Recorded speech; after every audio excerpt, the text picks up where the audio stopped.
Welcome to Mia Horror Stories. To make it easier on your eyes, this video plays against a black screen, so you can close your eyes, get comfortable, and let the story take over. But don't relax too much, the ending might just catch you off guard. Stay with me until the very last word. The first thing that was wrong was the song. Not wrong like creepy. Wrong like a cassette that's been left on a dashboard too long. The notes came out bent, the tempo dragging in little stutters, like someone's finger was pressing the speaker cone in and letting go. The melody was one I knew, the kind every kid learns to hear before they can even spell ice cream. But it had a tired, warped edge, as if the truck was limping its way through it.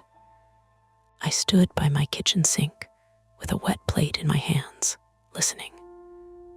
Outside, early summer light sat flat on the street, the kind that makes everything look slightly overexposed. Truck rolled by slow enough that I could count the scratches in the white paint between the windows and the paneling. On the side, in cheerful bubble letters, it promised soft serve, popsicles, SUNDAS. There were cartoon sprinkles, a smiling cone, and a small printed notice taped inside the service window, white paper, black marker, all caps, cash only. No KIDS. I blinked, because your brain tries to protect itself by making a joke first. No kids. Like that was supposed to be funny. Like the driver was some grumpy retiree who didn't want sticky fingers touching his display. The truck didn't stop. It never did. It kept going, music scraping along behind it, turning the corner toward Maplewood Park. That was how it had been for almost 2 weeks. The ice cream man in our town didn't sell ice cream. My name is Evan Miller, 32, and I'd been back in Bellingham, Massachusetts for 8 months, long enough to stop feeling like a guest, not long enough to stop feeling like a disappointment. I rented the downstairs unit of a sagging 2-family near the commuter rail, worked remote customer support for a software company in Boston, and tried not to think too hard about why I'd moved back after a breakup that felt, on paper, like no big deal. And in my chest, like someone had scooped something out and left it hollow. The sink water ran hotter than I needed it to. I turned it down and watched the truck disappear between the oaks, the song thinning out until it was just a faint metallic whine. My phone buzzed on the counter. Maya, you hear it again. I wiped my hands on my jeans and typed back. Me, yep, same song, same sign.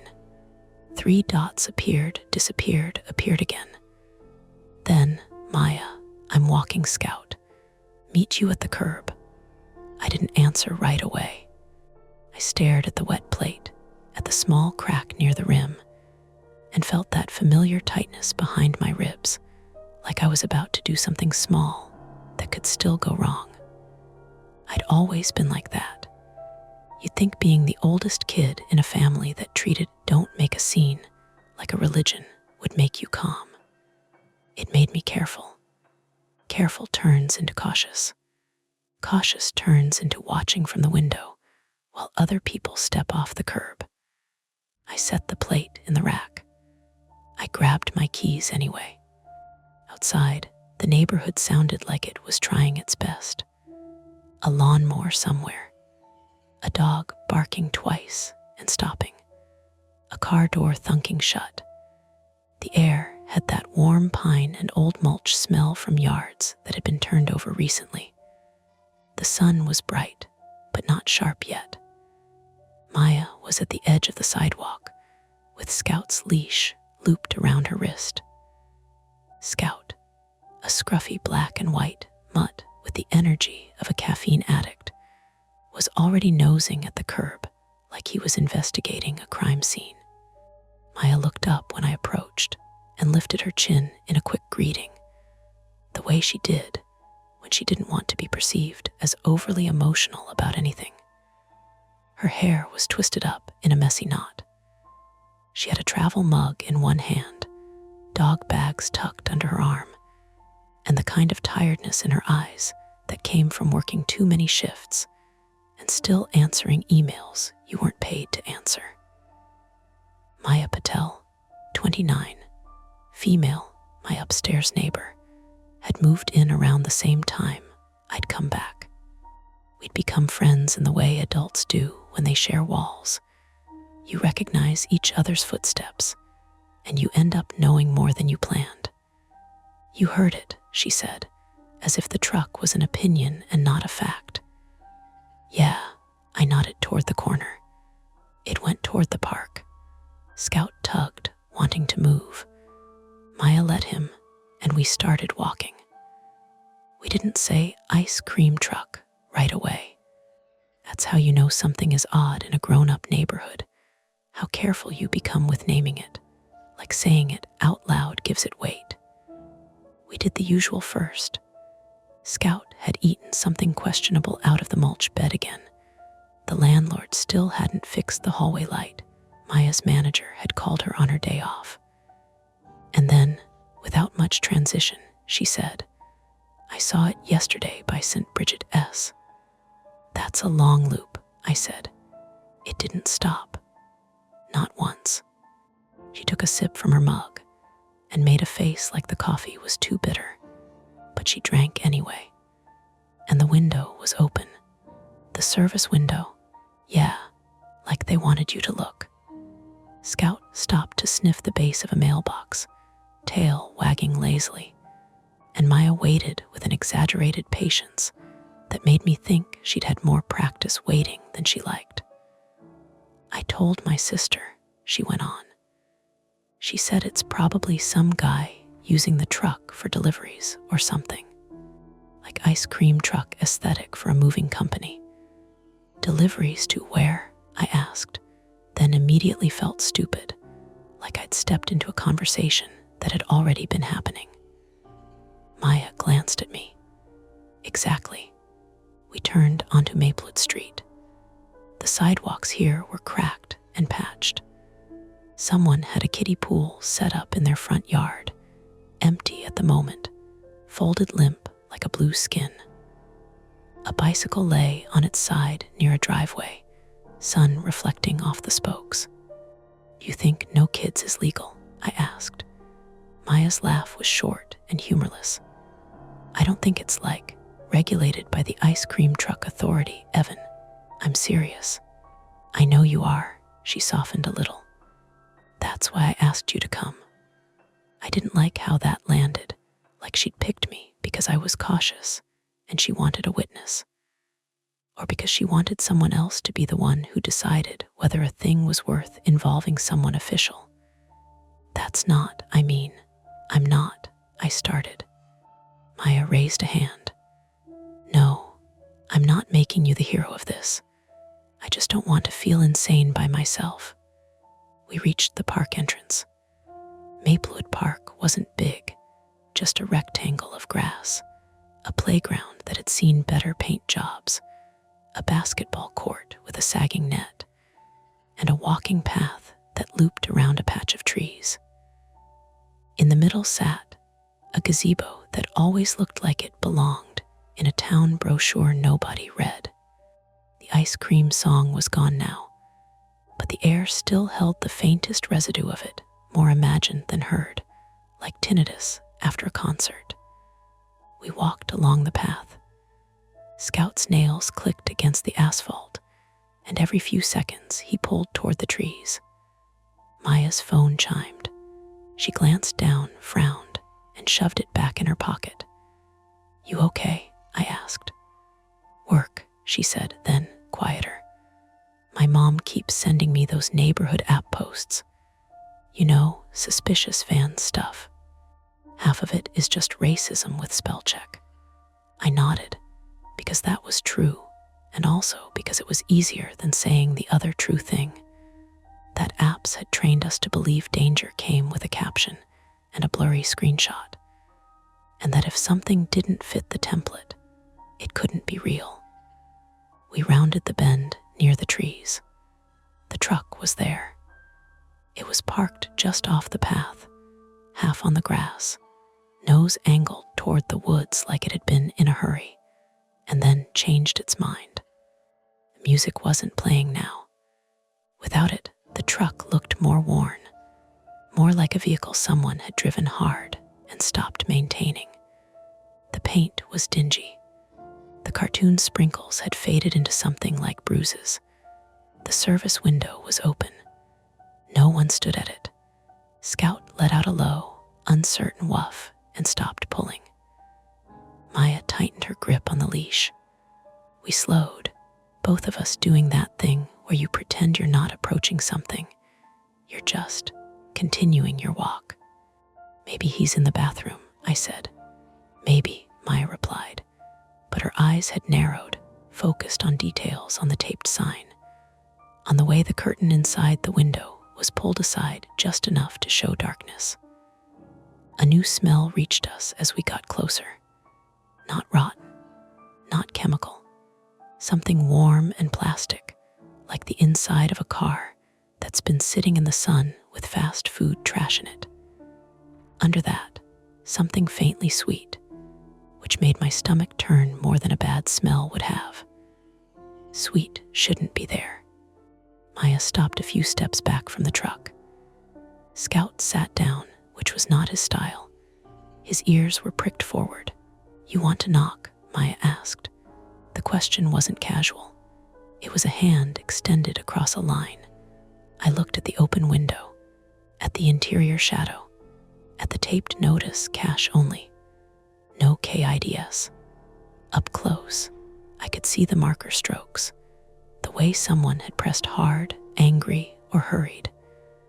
My phone felt heavy in my pocket, like it knew it was about to be asked to do something. I thought of calling the non-emergency line, of trying to explain ice cream truck acting weird to an operator who'd heard worse. And then I thought of my private fear, the one I didn't tell people because it sounded dramatic. That when something mattered, when a moment asked me to move, I'd freeze and let someone else pay the price for my caution. Maya's gaze flicked to me, then back to the truck. She took a half step forward. "Evan," she said, voice low, "we can just leave.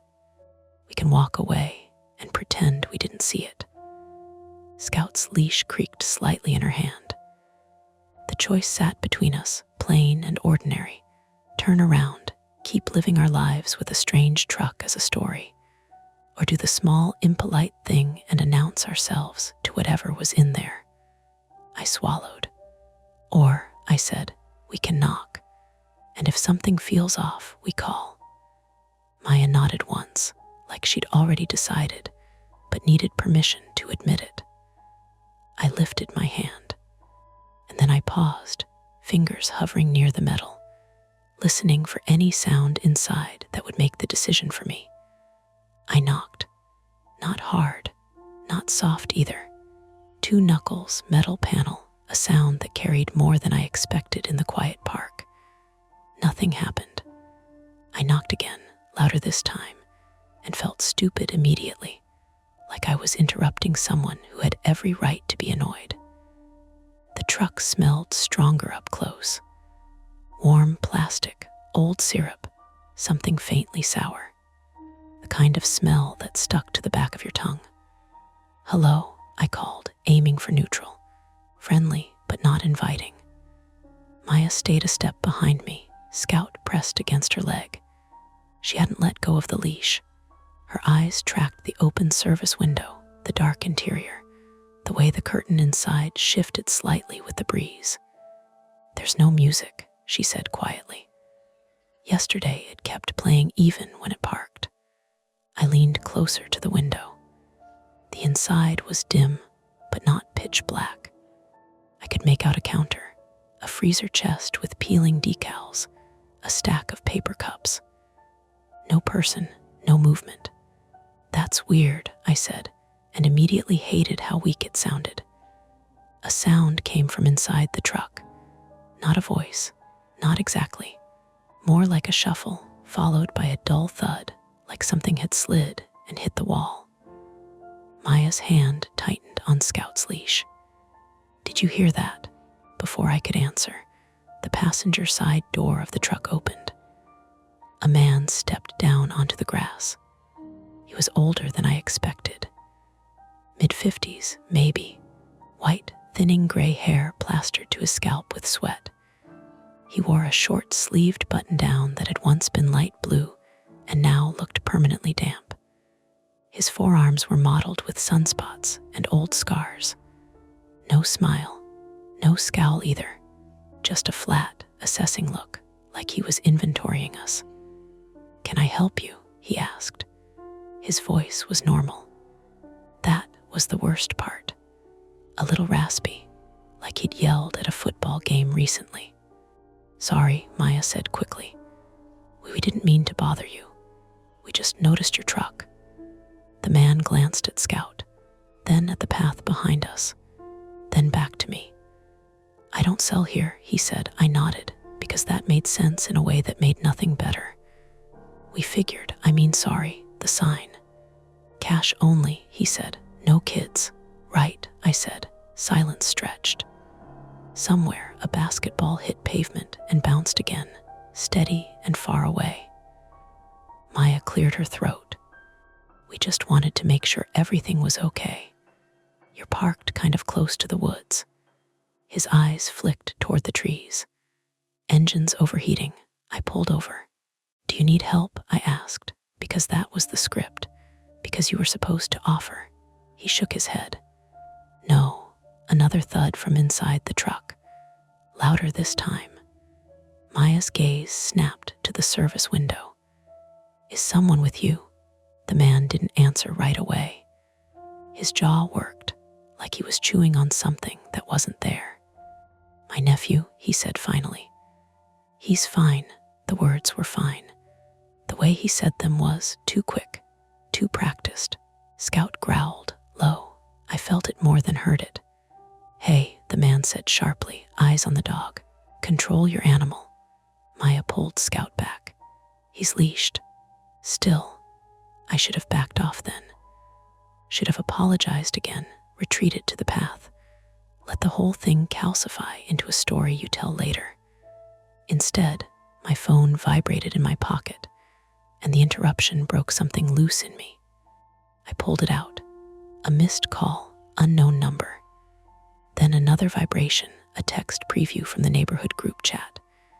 "Did anyone else see the ice cream truck near Maplewood? My son says it scared him." I looked up. The man was watching me watch my phone. "Everything okay?" he asked. "Yeah," I said. "Actually, sorry, one more thing. People have been talking. The truck's been around a lot. Someone might call it in." His expression hardened just a notch. "They can." Another sound from inside. This time it wasn't a thud. It was a cough. A child's cough. Maya heard it too. Her face changed before she could stop it. "How old is your nephew?" she asked. The man's eyes flicked to her, sharp now. "Old enough." That didn't sound like she started. "Listen," he said, stepping closer. Not aggressively, deliberately. I said he's fine. We're leaving. As if on cue, the engine coughed when he turned the key. The truck shuddered, then died. He tried again. Same result. A wet, choking sound and silence. He swore under his breath. Damn it, time tightened. I felt it in my chest, the way moments compress when you realize something has a clock on it. "Overheating," I said. "That can get bad fast." He shot me a look. "I know." Another cough from inside. Louder, followed by a small, panicked inhale. Maya took a step forward without looking at me. "If there's a kid in there, he shouldn't be in a hot truck." "He's not a kid," the man snapped. "That was a kid," she said, voice steady but thin. "I work pediatrics. I know what kids sound like." I hadn't known that about her. The information landed heavy, like a missing puzzle piece clicking in late. The man's hand twitched toward his pocket. He stopped himself. "You don't know anything." "Then let us see him," she said, "just to make sure he's okay." "No," Scout barked, sharp and sudden. The man flinched. From inside the truck came a small voice. Not words. Just a thin, breathless sound that hit something animal in me, something that didn't care about politeness or plausibility. My phone buzzed again. This time it was a call, same unknown number. I answered without thinking. "Hello, this is Officer Daniels with Bellingham PD," a man said. "We got a call about an ice cream truck parked in Maplewood Park. You there now?" I looked at the man. At Maya. At the truck. "Yes," I said. My mouth was dry. "Yes, we are." "Okay," Officer Daniels said. "Stay on the line. Units are en route, but it'll take a few minutes." "Is anyone in danger?" The man's eyes widened. "What did you do?" Maya's jaw set. "We're making sure a child doesn't get heat stroke." "He's not." Another cough cut him off. Wet, desperate. "Sir," I said into the phone, louder now, "there's someone inside the truck. Possibly a minor. The engine won't start." The man lunged toward the cab. Maya moved too, blocking him without touching him, Scout snarling at her side. "Get out of the way," he said, voice shaking now.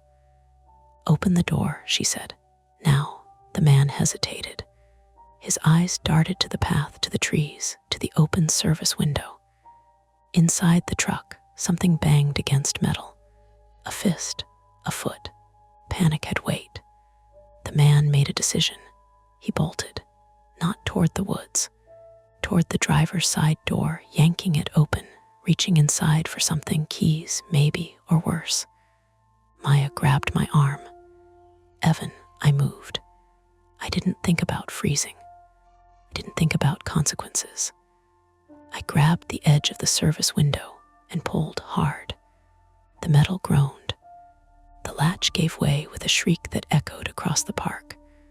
Hot air blasted out, thick and foul. Inside, a boy lay on the floor between the freezers, skin flushed, eyes wide and unfocused. His wrists were red, not bound now, but marked. He looked at me like I was the wrong answer. The man screamed my name. How did he know it? And something heavy slammed into my shoulder, sending me stumbling back. The phone flew from my hand. Maya shouted. Scout lunged. And somewhere behind us, sirens wailed, closer than before, but not close enough. The man's shoulder hit me like a sack of cement. I went down hard, catching myself on my hands, skin scraping against the gravel edge of the path. The world tilted, sound warping for a second, the basketball thumping too loud, Scout barking too close, Maya shouting my name like she was calling from underwater. The driver didn't chase me. That was the first mistake I noticed. He pivoted instead, lunging back toward the cab, one hand outstretched, fingers grasping for the ignition or the glove box. Something clattered inside the truck, metal on metal like keys knocked loose. "Evan, get up," Maya yelled. I pushed myself upright, knees shaking. My palms burned, little stones embedded in the skin. The service window yawned open beside me, heat pouring out in waves. Way inside let out a thin, broken sound that might have been my name, or might have been nothing at all. "Hey," I said, leaning in despite the smell, despite my pulse hammering so hard it felt like it might bruise my ribs. "You're okay. We're here. What's your name?" His lips moved. No sound came out. The driver swore and slammed the cab door. He rounded the front of the truck, breathing hard now, sweat cutting pale tracks through the grime on his face. "Get away from him," he shouted. "You don't know what you're doing." Maya had her phone up, thumb hovering. eyes flicking between the boy and the man. Scout lunged again, barking so violently his whole body shook. "Open the back," Maya said. "If you won't, we will." "There is no back," the man snapped. "It's sealed." That was new. I glanced along the truck's length. He was right, no rear doors, just solid paneling, dented and sun-bleached. First attempt. Failed before it started. "Evan," Maya said, quieter now, urgent. "We need to get him air. Water, something." I looked around.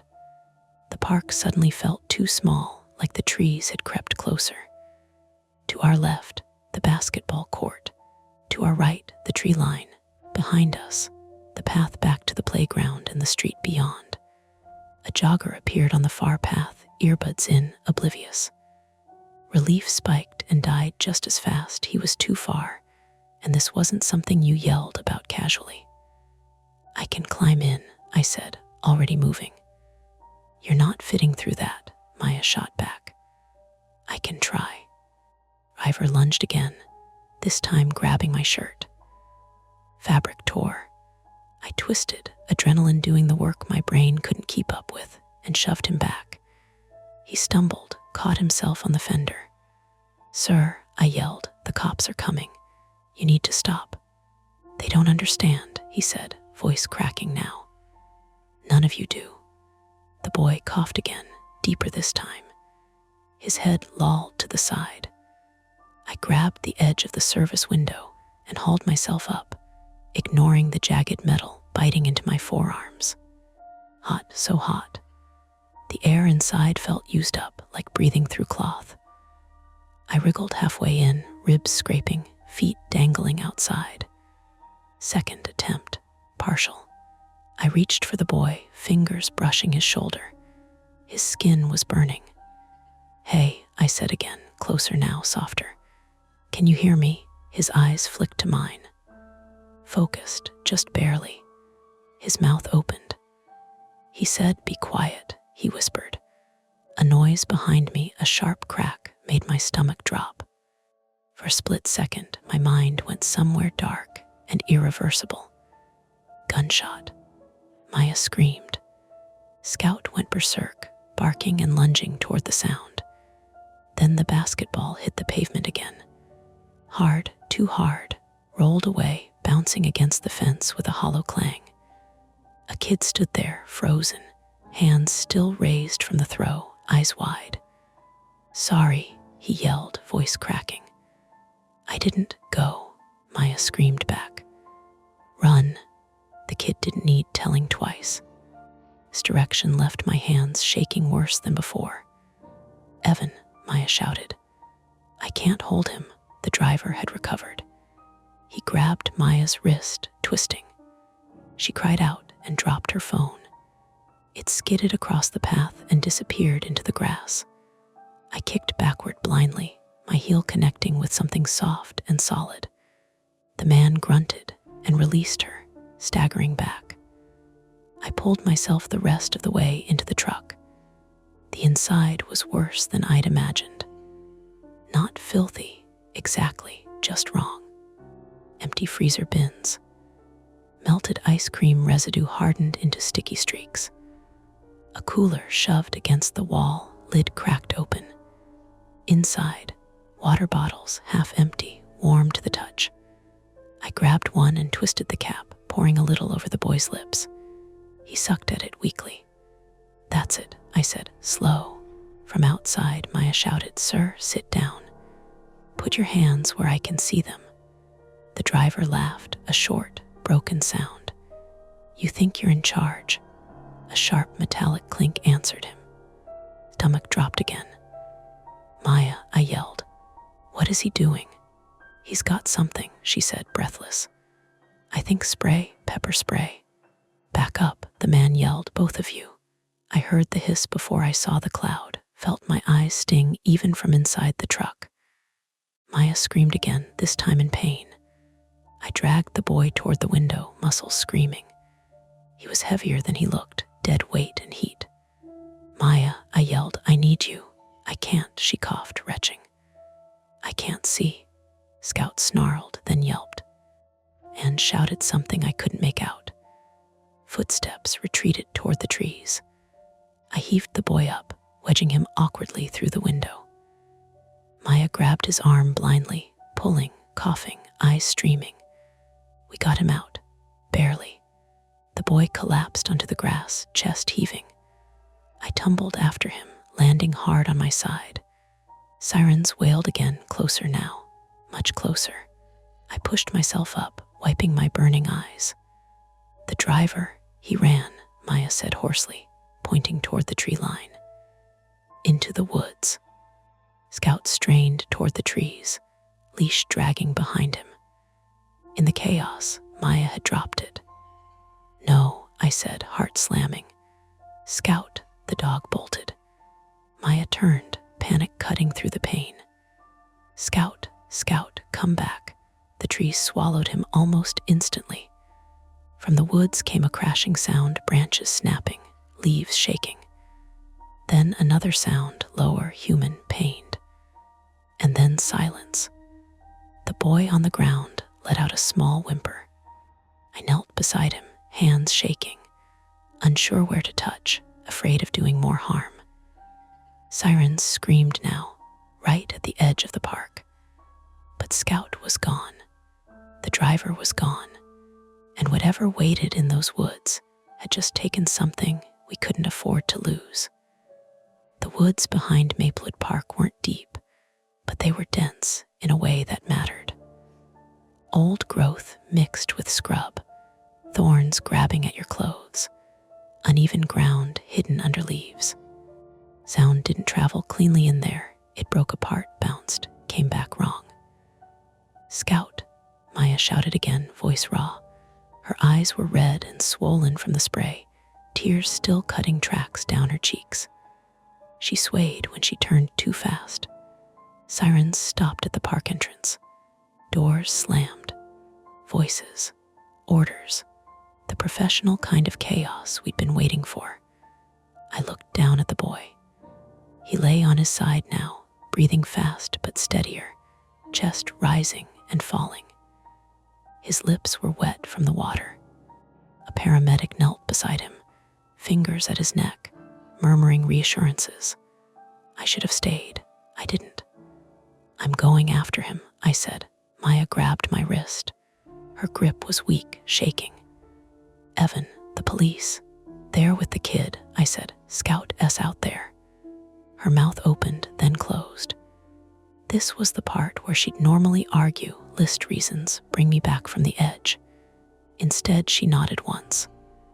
Don't be stupid, she said. I nodded back, like that meant anything. I slipped past the tape as an officer shouted after me. I didn't stop. The woods swallowed me in 3 steps. Inside, it was cooler. Damp. The smell changed earth, rot, crushed leaves. My breath sounded too loud in my ears. Scout, I called, softer now. A branch cracked ahead of me. I froze, heart punching hard enough to make my vision blur. I listened, counted my breaths. Then I heard it, a low growl, Scouts. I moved toward it, slow, careful. The ground sloped down into a shallow ravine where rainwater collected and never fully drained. Mud sucked at my shoes. The driver was there. He was half fallen, half crouched, one hand braced against a tree, the other clutching his side. Scout stood between us, teeth bared, hackles raised, body trembling with effort. There was blood on the man's shirt, dark and spreading. Call him off, the man gasped. Let go of whatever you're holding, I said. He laughed, then hissed in pain. You think I planned this? I didn't answer. My eyes tracked his hands. No weapon, just a set of keys clenched tight, knuckles white. Scout, I said quietly. Good boy, stay. The dog didn't move. The man slid down the tree, leaving a smear behind him. He pressed his hand harder into his side. He wasn't supposed to get sick, he said. I was just driving. You locked him in a truck, I said. He was supposed to sleep. His voice cracked. I told him to be quiet so he wouldn't panic. Why no kids? I asked, though I already knew. He looked up at me then, eyes glassy. Because people look when kids are around. Scout lunged an inch closer, snapping. Scout, I said, louder now. Down. He didn't listen. The man tried to stand. His foot slid in the mud. He went down hard with a wet sound that turned my stomach. He screamed, sharp and animal. Scout was on him in a second, teeth sinking into the sleeve of his shirt, not flesh, tugging. The man flailed, free hand swinging wildly. He caught Scout across the muzzle. Scout yelped but didn't let go. I moved without thinking, grabbed the man's arm. It was slick with blood. He smelled like sweat and fear. Let go, he screamed. Let go of the dog, I screamed back. He kicked out, heel connecting with my knee. Pain flared hot and immediate. I went down, breath knocked out of me. The world narrowed to noise and mud and pain. Scout growled, deeper now, and bit down harder. The man howled. Scout, I shouted. Release. The dog hesitated. Just a fraction. That was enough. The man shoved him away and scrambled backward, leaving a trail in the mud. He tried to stand again. His leg buckled. He fell, face first, with a sound like dropping meat. I crawled toward Scout, grabbed his collar, hauled him back. He fought me, then collapsed against my chest, shaking. The man lay still. For a moment, I thought he was dead. Then he groaned.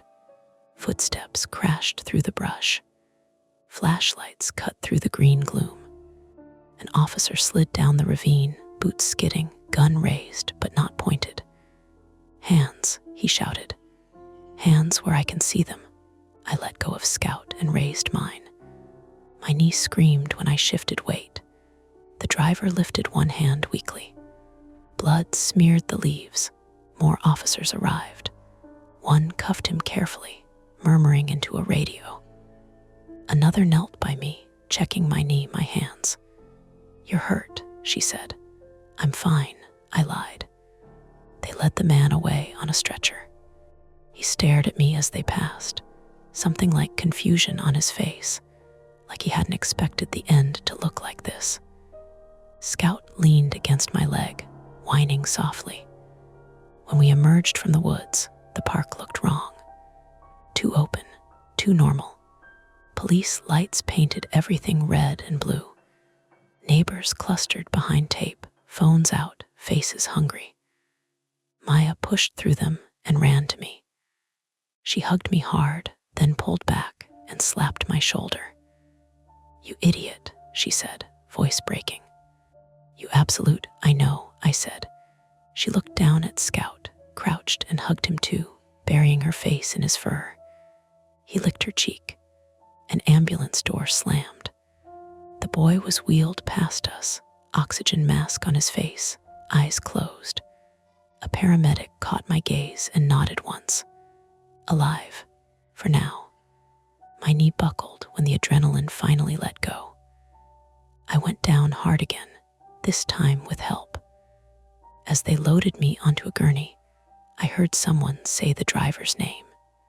Heard another officer say there were storage units. More evidence.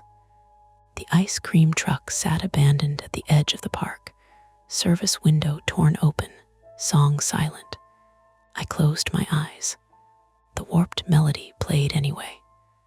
The hospital smelled like disinfectant and burnt coffee, which felt unfair, like two bad ideas agreeing with each other. They kept me overnight for my knee. A torn ligament, not a full rupture. Crutches for a while. Physical therapy. A long list of things that sounded manageable until you imagined doing them alone in a small apartment with narrow hallways. Maya sat in the plastic chair by my bed until visiting hours ended, then argued with the nurse until she got another 15 minutes. Her eyes were still rimmed red, not from the spray anymore, but from the aftermath. Everything your body holds back, until it's allowed to stop. Scout lay at her feet, coneless but subdued, a shallow bite on his shoulder cleaned and wrapped. He'd flinch whenever someone walked too fast past the door. "They said he'll be fine," Maya said for the third time, meaning the boy. She kept her voice low, like volume could jinx it. "Heat exhaustion, dehydration. No internal injuries." He woke up. "That's good," I said. She nodded, then stared at the wall. "They're not telling us his name yet." I didn't ask why. I knew there were protocols. There were parents somewhere who hadn't slept. An officer came by later to take my statement. He was polite, careful. He asked me to walk through it again, from the knock to the woods, stopping me when my voice sped up. When I got to the part about the driver knowing my name, he paused. "We're looking into that," he said. "From the truck?" I asked. "Like mail records." "Possibly," he said, which was a non-answer that sat heavy in my chest. They charged the man with kidnapping, unlawful restraint, reckless endangerment. More would come. They said there were storage units in 3 towns, rented under different names. They said they were still sorting through what they'd found. I didn't ask for details. I didn't want images that would stick. When they discharged me the next afternoon, the park was already reopened. Tape gone. Grass trampled flat where people had stood too close, too long. Maya walked me home on one side, Scout on the other, leash short. We moved slowly. My knee throbbed with each step, a dull reminder that choices had weight. The ice cream truck was gone. In its place was a dark oil stain on the grass, shaped vaguely like a footprint if you looked at it the wrong way. A few days later, the neighborhood app exploded. People posted grainy photos from their doorbells, speculating how long the truck had been coming through. Someone claimed they'd waved at it once. Someone else said they'd complained about the music being too loud. A woman down the street apologized publicly for making a joke about no kids when she first saw the sign. There were candles at the park for one night, stuffed animals, a handmade sign that said "Thank you first responders" in marker that bled when it rained. Then it all receded like things do. The boy's parents came by a week later. They didn't stay long. The mother hugged Maya so hard she almost tipped over. The father shook my hand and thanked me in a voice that sounded borrowed. "He keeps asking about the dog," the mother said, smiling weakly. "The brave one." Scout wagged his tail once, then hid behind Maya's legs. When they left, Maya sat on the front steps and cried in a way I hadn't seen before, quiet, contained, like she didn't want to take up too much space with it. "I keep thinking," she said finally, "about how close it was. About how if we'd walked a different route, if you'd stayed inside. But we didn't," I said. She nodded. "I know, that's the problem. I went back to work too soon. My boss was understanding in the abstract way people are when something bad happens far from their desk. I answered tickets, apologized for bugs, stared at my screen until the words blurred. At night, I dreamed of the song, not the melody itself, but the distortion, the way it dragged, slowed, bent. In the dreams, it came from everywhere and nowhere. I'd wake up with my heart racing, convinced I'd hear it outside if I listened long enough. I never did. Summer moved on. Kids rode bikes again. The kiddie pool down the street got filled, emptied, filled. A new ice cream truck appeared one afternoon, bright, loud, doing everything it was supposed to. I watched it from my window, crutches propped against the wall. It stopped. Kids ran toward it, laughing. A man leaned out the window and smiled, handed over cones dripping pink and white. I waited for something to go wrong. Nothing did. Maya came to stand beside me. She didn't say anything. We listened to the song until it faded. Later that night, when the street was quiet, my phone buzzed. Unknown number. My stomach dropped before I even touched it. It was a text, no message, just a photo. A blurry shot of Maplewood Park at dusk, the gazebo, the trees, and at the edge of the frame, half cut off, the corner of a white truck. I stared at it until my eyes hurt. Then another message came through. Wrong number, sorry. I didn't reply. I turned my phone face down on the table and sat there, listening to the ordinary sounds of the house settling. The hum of the fridge, the distant rush of cars on the highway. Outside, somewhere far away, a song played, not ice cream, just music. Someone's radio, drifting and harmless. I told myself that was all it was. That's tonight's story. If it gives you chills, make sure to like, subscribe to Mia Horror Stories, and tap the bell so you never miss what's coming next. And if you're still brave enough, there are more dark tales waiting for you right here on the channel. Go watch another, if you dare. You're listening to Mia Horror Stories, and today's story is the subway station was empty, but I heard footsteps behind me. The screen will stay completely black, letting your imagination do all the work. No visuals, no noise, just a story that creeps under your skin.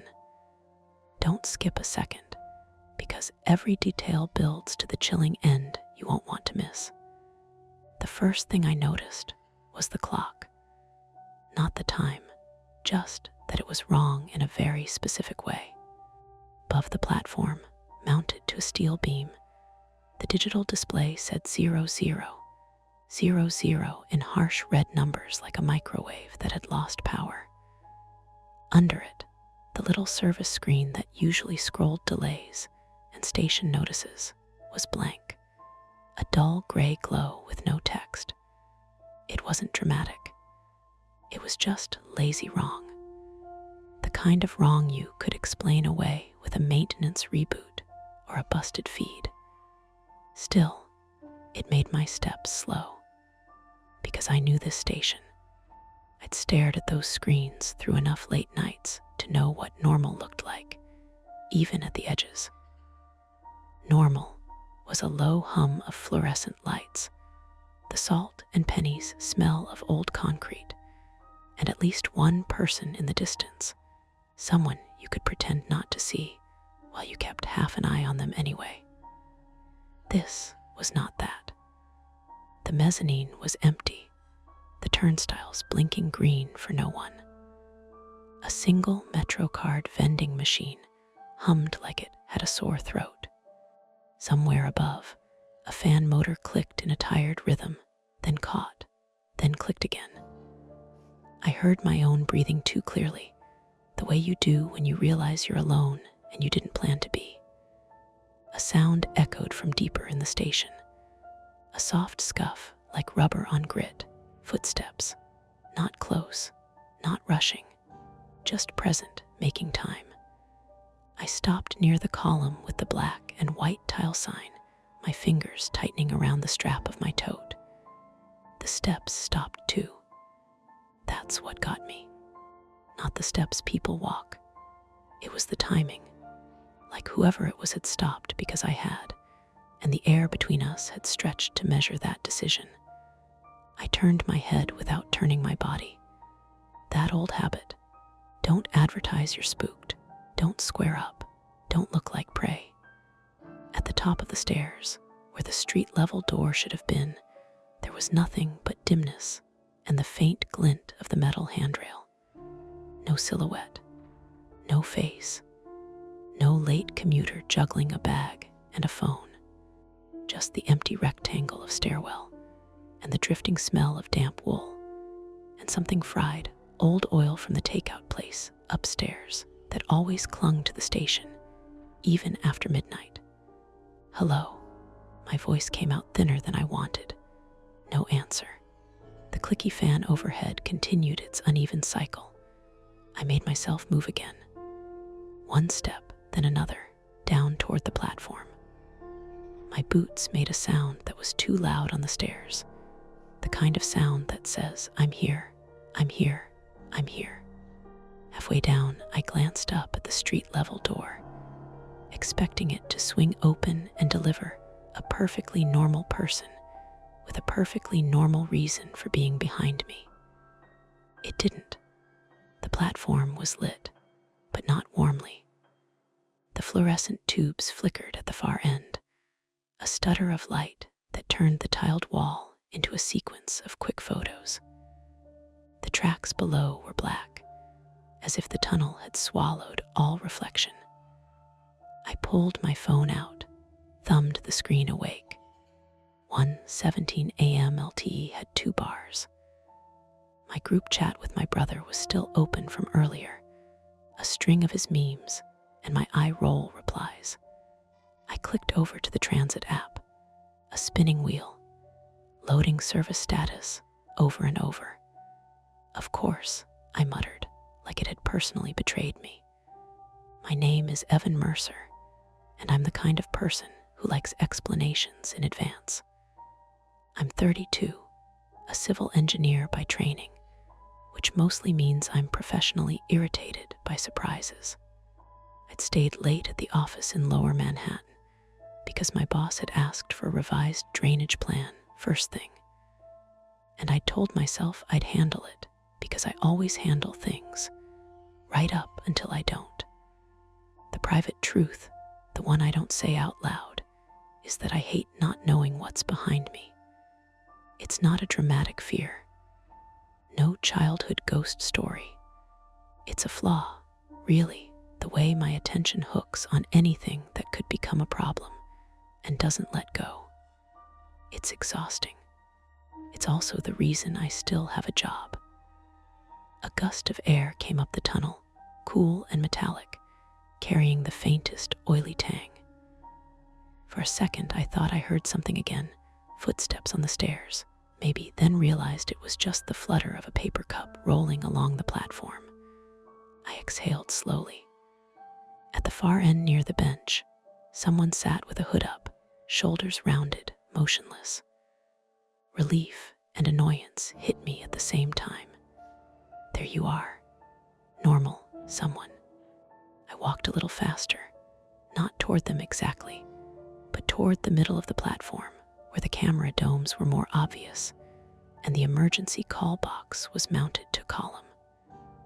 A yellow strip warned "Stand behind the yellow line" in letters that had been scuffed by millions of shoes. The seated person shifted, and I caught the edge of a face in the light, pale, tired, probably younger than me. They looked down again, thumbs moving, a phone glow. Okay. Then the sound came back. Footsteps behind me again, at the top of the stairs I just descended. Slow, measured, not heavy, not light enough to be a kid. Something in the middle, like someone trying not to draw attention, but not trying hard. I didn't stop this time. I kept walking, forcing my shoulders to stay loose, forcing my gaze forward. But every part of me wanted to turn. "Hey," I said, louder than necessary, aimed toward the hooded person. "You know if the trains are running?" The hooded person looked up, blinked once like they'd been pulled out of a different room. Then they stood, as if that question was permission. Maya Lindstrom, 27, female. She had a Scandinavian lilt to her vowels, subtle enough you might miss it if you weren't listening. Her hair was tucked into the hood, but a pale strand had escaped and clung to her cheek. She wore a thin puffer jacket and jeans with a dark smudge on one knee, like she'd brushed against something wet. "Running," she repeated, glancing up at the dead screens. I thought maybe delayed. The app won't load. "Same," I said, holding up my phone like evidence. "You came in from upstairs just now." She frowned slightly. "No, I've been here maybe 15 minutes. I walked down when the booth was closed. It's always closed, right? Usually, I said. The booth being closed was normal. The screens being blank, less so. The footsteps stopped again. Not at the turnstiles. Not on the stairs. Somewhere in between, as if the person behind us had paused in the corridor to listen. Maya's eyes flicked past my shoulder, quick and involuntary. You hear that too, I said, because there was no point pretending. Her lips parted as if she wanted to deny it. Then she shrugged one shoulder. Maybe cleaning staff, or someone jogging. She didn't sound like she believed either option. Her fingers tightened around her phone. I noticed she didn't have headphones in. Neither did I. That felt like a small, accidental alliance. I tried to force my mind into practical tracks. Empty station at 1:17 a.m. could happen. Service disruptions, police activity, maintenance. Somebody behind us could be anyone. Another commuter, a homeless guy moving around, a worker. I could list possibilities all night. That's my problem. Where are you headed? I asked, like a normal person starting a normal conversation, because we were both stuck in the same small inconvenience. Queens, Maya said. I'm visiting a friend. I work late at the restaurant. She glanced at my tote. You, Brooklyn, I said. Office ran long, she nodded. Then her gaze sharpened as she looked at something past me again. This time she didn't hide it. There, she whispered. I followed her eyes toward the stairwell. A figure stood at the top landing, just inside the station lights. Not close enough for details, but close enough for shape. Average height, dark jacket, hands not visible. The figure didn't come down, didn't go back up. Just stood there, as if deciding whether to commit to being seen. The normal explanation stayed available. Someone checking if the platform was safe. Someone waiting for a friend. Someone who had paused to read a sign. But the shape wasn't looking at signs. It was facing us. My phone buzzed, an email notification from my boss, so ordinary it almost made me laugh. I silenced it immediately, the sound suddenly too bright for the room. Maya's voice was quiet when she spoke again. There's another exit, right? The one at the other end. Yeah, I said. It connects to the next street, but it's a longer walk. I heard myself adding details like that mattered, like we were debating whether. Maya swallowed. Or we could wait near the call box, see if a train comes. The figure didn't move. The dead clock still read 0000. And behind all of it, deeper in the tunnel, there was a faint, distant vibration that might have been a train, or might have been nothing at all. Maya and I stood side by side without really choosing to. Two strangers in a public place that suddenly felt private. And we looked from the call box to the far exit to the unmoving figure above the stairs. The choice wasn't dramatic. It was worse than that. It was ordinary enough to be wrong if we picked poorly. The figure at the top of the stairs shifted its weight. Not much, just enough to tell us it was a person and not a trick of light. The shoes, dark, maybe sneakers, scraped once against the concrete. A sound you could hear anywhere in the city, any hour, and not think twice about. Here it landed differently. Maya leaned closer to me without touching. If that's cleaning staff, she said, don't they usually have carts? Usually, I said. I kept my eyes on the figure, then glanced at the tunnel again, as if a train might appear out of embarrassment. And reflective vests. The figure didn't wear one. The jacket absorbed light. Hands still out of view. My phone buzzed again. This time it was my brother calling. I silenced it without answering. The vibration felt like a shout. "Okay," I said quietly. "Time problem first.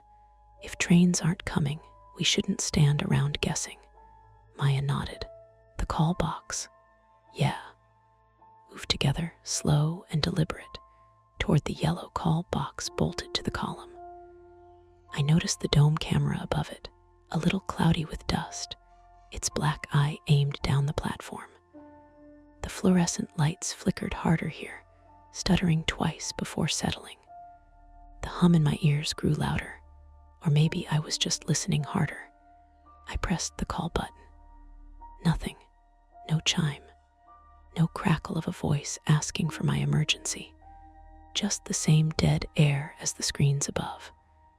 "Try again," Maya said. I did. I held it down longer. Still nothing. A thin line of sweat crept down my spine, cold against the cotton of my shirt. This wasn't panic. Not yet. This was the part of my brain that liked diagrams and redundancies, noticing a missing layer. "Power issue," Maya said. "But the lights, emergency systems, are usually on separate circuits," I said automatically. I hated that my voice sounded like I was explaining something to class. But they still rely on upstream connectivity. If the backhall's down, the footsteps came again. On the stairs this time. One step down, then another, not rushing, not hiding. We both turned. The figure descended into better light. A man, maybe late 30s or 40s. Average build. Black jacket zipped up, hood down. His hair was cropped close, the kind of cut you could do yourself with clippers. His face was unremarkable in the way that made it hard to remember later. No beard, no glasses, nothing to grab onto. His hands were empty. "Hey," he called, voice carrying easily across the platform. "You guys waiting for a train?" Maya answered before I could stop her. "Yeah, are they running?" He shrugged, a casual roll of the shoulders. "Haven't seen one in a while. I thought maybe they shut it down." "For what?" I asked. "No idea," he said. He reached the bottom of the stairs and stopped there, leaving a wide, careful distance between us. "You hear anything?" "No," Maya said. Her fingers were white around her phone. "Do you work here?" Smiled a little. It didn't reach his eyes. No, there it was, not a threat, not yet, just a mismatch. A person-shaped gap where an explanation should be.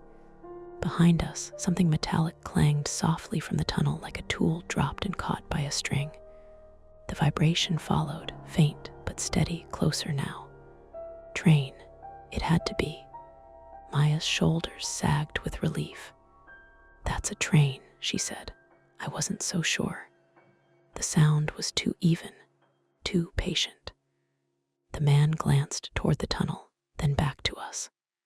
"If one's coming," he said, "you'll want to stand back." We were already behind the line. "Thanks," I said. He nodded, then took a step closer, just one. I felt my attention hook hard, the way it always did. I cataloged the distance, the exits, the call box that didn't work. I hated that I couldn't see a clear solution, that I couldn't preempt this. "Actually," I said, "we're thinking of using the other exit, the one down there." I gestured vaguely toward the far end of the platform. The man's gaze flicked that way. "A beat too long." "Long walk," he said. "Street's quiet over there." "So is here," Maya said. He smiled again, tighter this time. "Suit yourselves." The vibration in the tunnel grew louder. The air shifted, a breeze pushing out toward us. My ears popped slightly. That was more like it. Then the lights dimmed, not out. Just a noticeable drop, like someone had slid a dimmer switch halfway down. The flicker intensified, casting the platform in a strobe that made it hard to judge movement. "Power drop," I said, my heart finally speeding up. Could be load shedding. The man took another step forward. The strobe turned his movement into a series of jumps. "Hey," he said, "You okay?" Maya backed into me. I felt the small, unintentional press of her shoulder blades against my chest. She smelled like citrus and fryer oil. Normal human details that made the situation feel more real, not less. "Stay where you are," I said to him. It came out sharper than I meant. He stopped, lifted his hands slightly, palms out. "Relax, just checking." The vibration cut out. The light snapped off. For a second, there was nothing, no flicker, no hum, just a blackness so complete it felt physical. Then emergency lighting kicked in, dim amber strips along the platform edge and stair rails. Enough to see shapes. Not enough for comfort. My phone lit up as it lost signal entirely. No service replaced the bars. Maya gasped. "Evan, I know," I said. I swallowed. "Okay, new problem." The emergency lights revealed something else.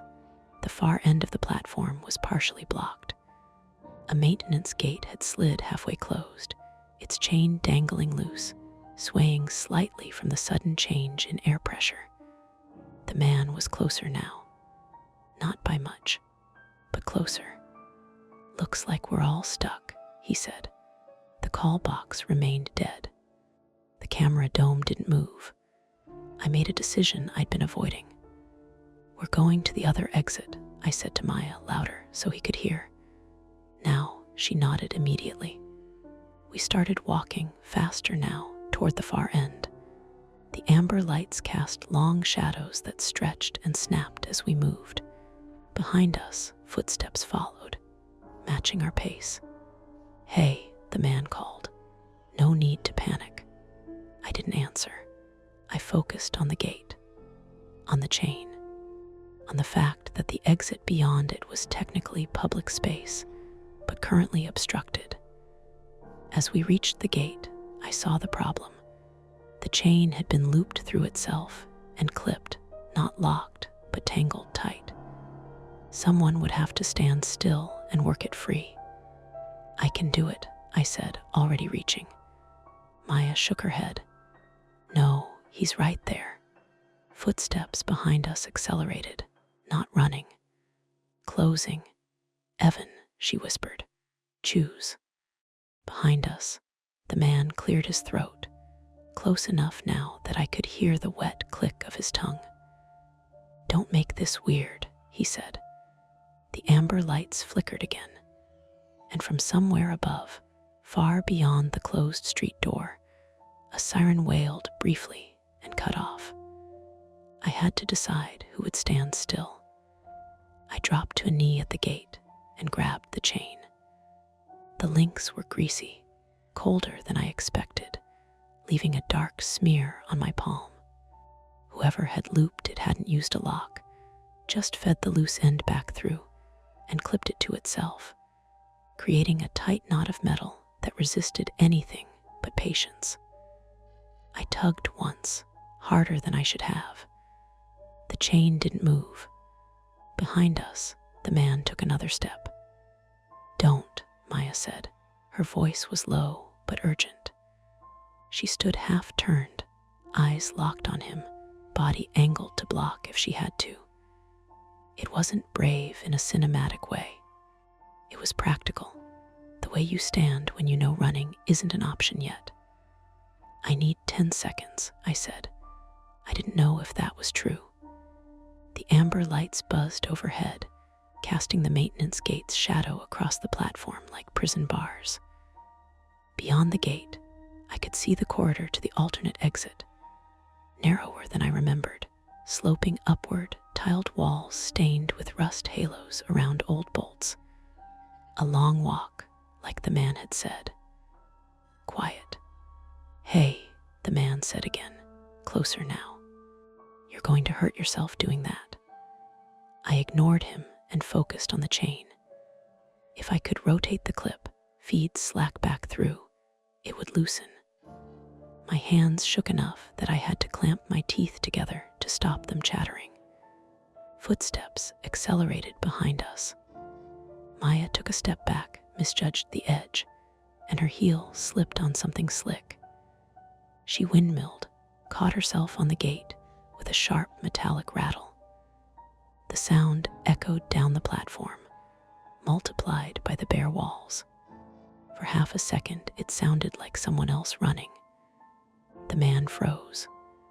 So did I. From the darkness near the stairs came a burst of movement, fast, low, scraping. My stomach dropped. This was it. Another person. Someone circling. Then a shape shot through the amber light and disappeared into the tunnel with a furious clatter. A rat. Big, but still just a rat. Maya let out a breath that was half a laugh, half a sob. Jesus. Yeah, I said. My heart kept racing anyway, refusing to accept the correction. The man exhaled too. I noticed then that he'd taken advantage of the moment, closing the distance by another step. Close enough now that I could smell him. Stale coffee, sweat, something chemical like cleaning fluid or solvent. I don't want trouble, he said. We can all go together. No, Maya said immediately. Why not? His tone was reasonable, almost wounded. I don't bite. My hands slipped on the chain. I swore under my breath. The clip rotated a fraction. Progress. We're fine, I said without looking at him. Please back up. He didn't. Instead, he crouched slightly, as if to get a better look at what I was doing.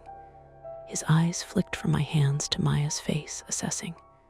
You're making it worse, he said. You pull like that, you'll jam it.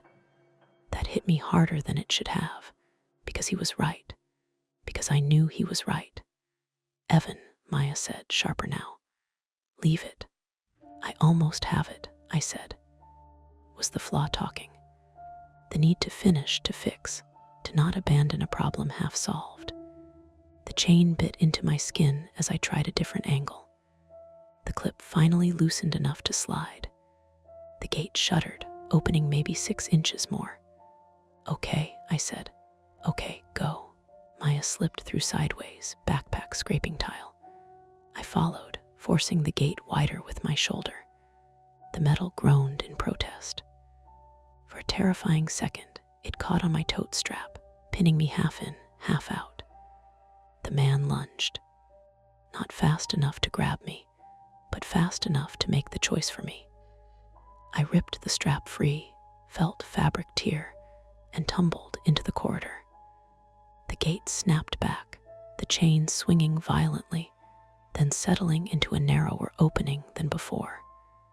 The man slammed a hand against the bars, not in rage, in frustration. He looked through the gap at us, chest heaving.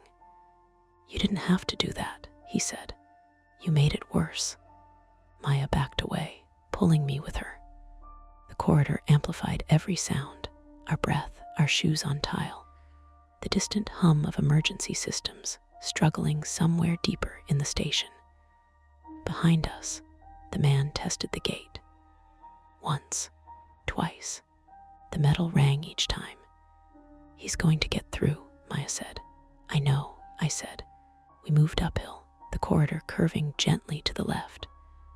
Emergency lights here were fewer, spaced farther apart, leaving pockets of shadow between them. The walls were close enough that my shoulders almost brushed both sides. I felt suddenly very tall, very clumsy. Halfway up, the corridor intersected with a service alcove on the right, an inset with a metal door, and a faded sign that read authorized personnel only. The door was ajar. A shape moved inside. Maya gasped and grabbed my arm so hard it hurt. I jerked to a stop, heart in my throat. The shape resolved into a reflection, our own movement caught in a sheet of scratched stainless steel leaning against the wall. Someone had propped it there for maintenance, turning the alcove into a funhouse mirror. Our faces warped, eyes stretched, mouths too wide. Oh my God, Maya whispered, embarrassed and shaky. I know, I said. My voice wasn't steady enough to reassure either of us. From behind us came a new sound, metal screeching, sharper and more sustained. The gate. He'd found leverage. We ran. My lungs burned almost immediately. The incline was steeper than it looked, and panic makes terrible fuel. My foot caught on a loose tile. I stumbled, skinned my palm, catching myself. Pain flared bright and hot, grounding me even as it slowed me down. "Don't stop," Maya said, breathless, tugging me upright. "We're almost there." The exit door loomed ahead, a heavy steel slab with a push bar, its emergency light glowing red above it like a watchful eye. I slammed into it shoulder first. It didn't budge. "Locked," I said, disbelief cutting through the adrenaline. "It's locked." I shoved two, then rattled the handle uselessly. "It's an emergency exit. Only from the outside during service hours," I said automatically. My mind supplied policy where I needed a miracle. Behind us, the screeching stopped. Then came the sound of the gate giving way, one final metallic shriek, followed by a dull clang. Footsteps on tile. Running now. "There," Maya said, pointing frantically back down the corridor. A red box mounted on the wall near the exit, smaller than the one on the platform. Emergency release. Alarm WILL sound. I hesitated for half a second, long enough to imagine consequences, fines, paperwork, the wrong kind of attention. Maya didn't. She smashed the plastic cover with her elbow. The alarm screamed to life, shrill and piercing, filling the corridor with sound that hurt my ears and made thinking impossible. She yanked the lever. The door unlocked with a heavy, satisfying clunk. We burst through into night air and stumbled onto the sidewalk, empty, damp, lit by a single flickering street lamp. The door slammed shut behind us automatically. For a moment, I thought we were safe. Then I saw the fresh scrape marks on the inside of the door's push bar. Someone had tested it recently, from our side. And as the alarm continued to wail, I realized the door didn't have a handle on the outside. We were committed now. Whatever came next would come from the street. The alarm kept screaming. It wasn't a heroic sound. It was thin and hysterical, bouncing off brick and glass and coming back wrong, as if the street itself was mocking us for thinking noise equaled safety.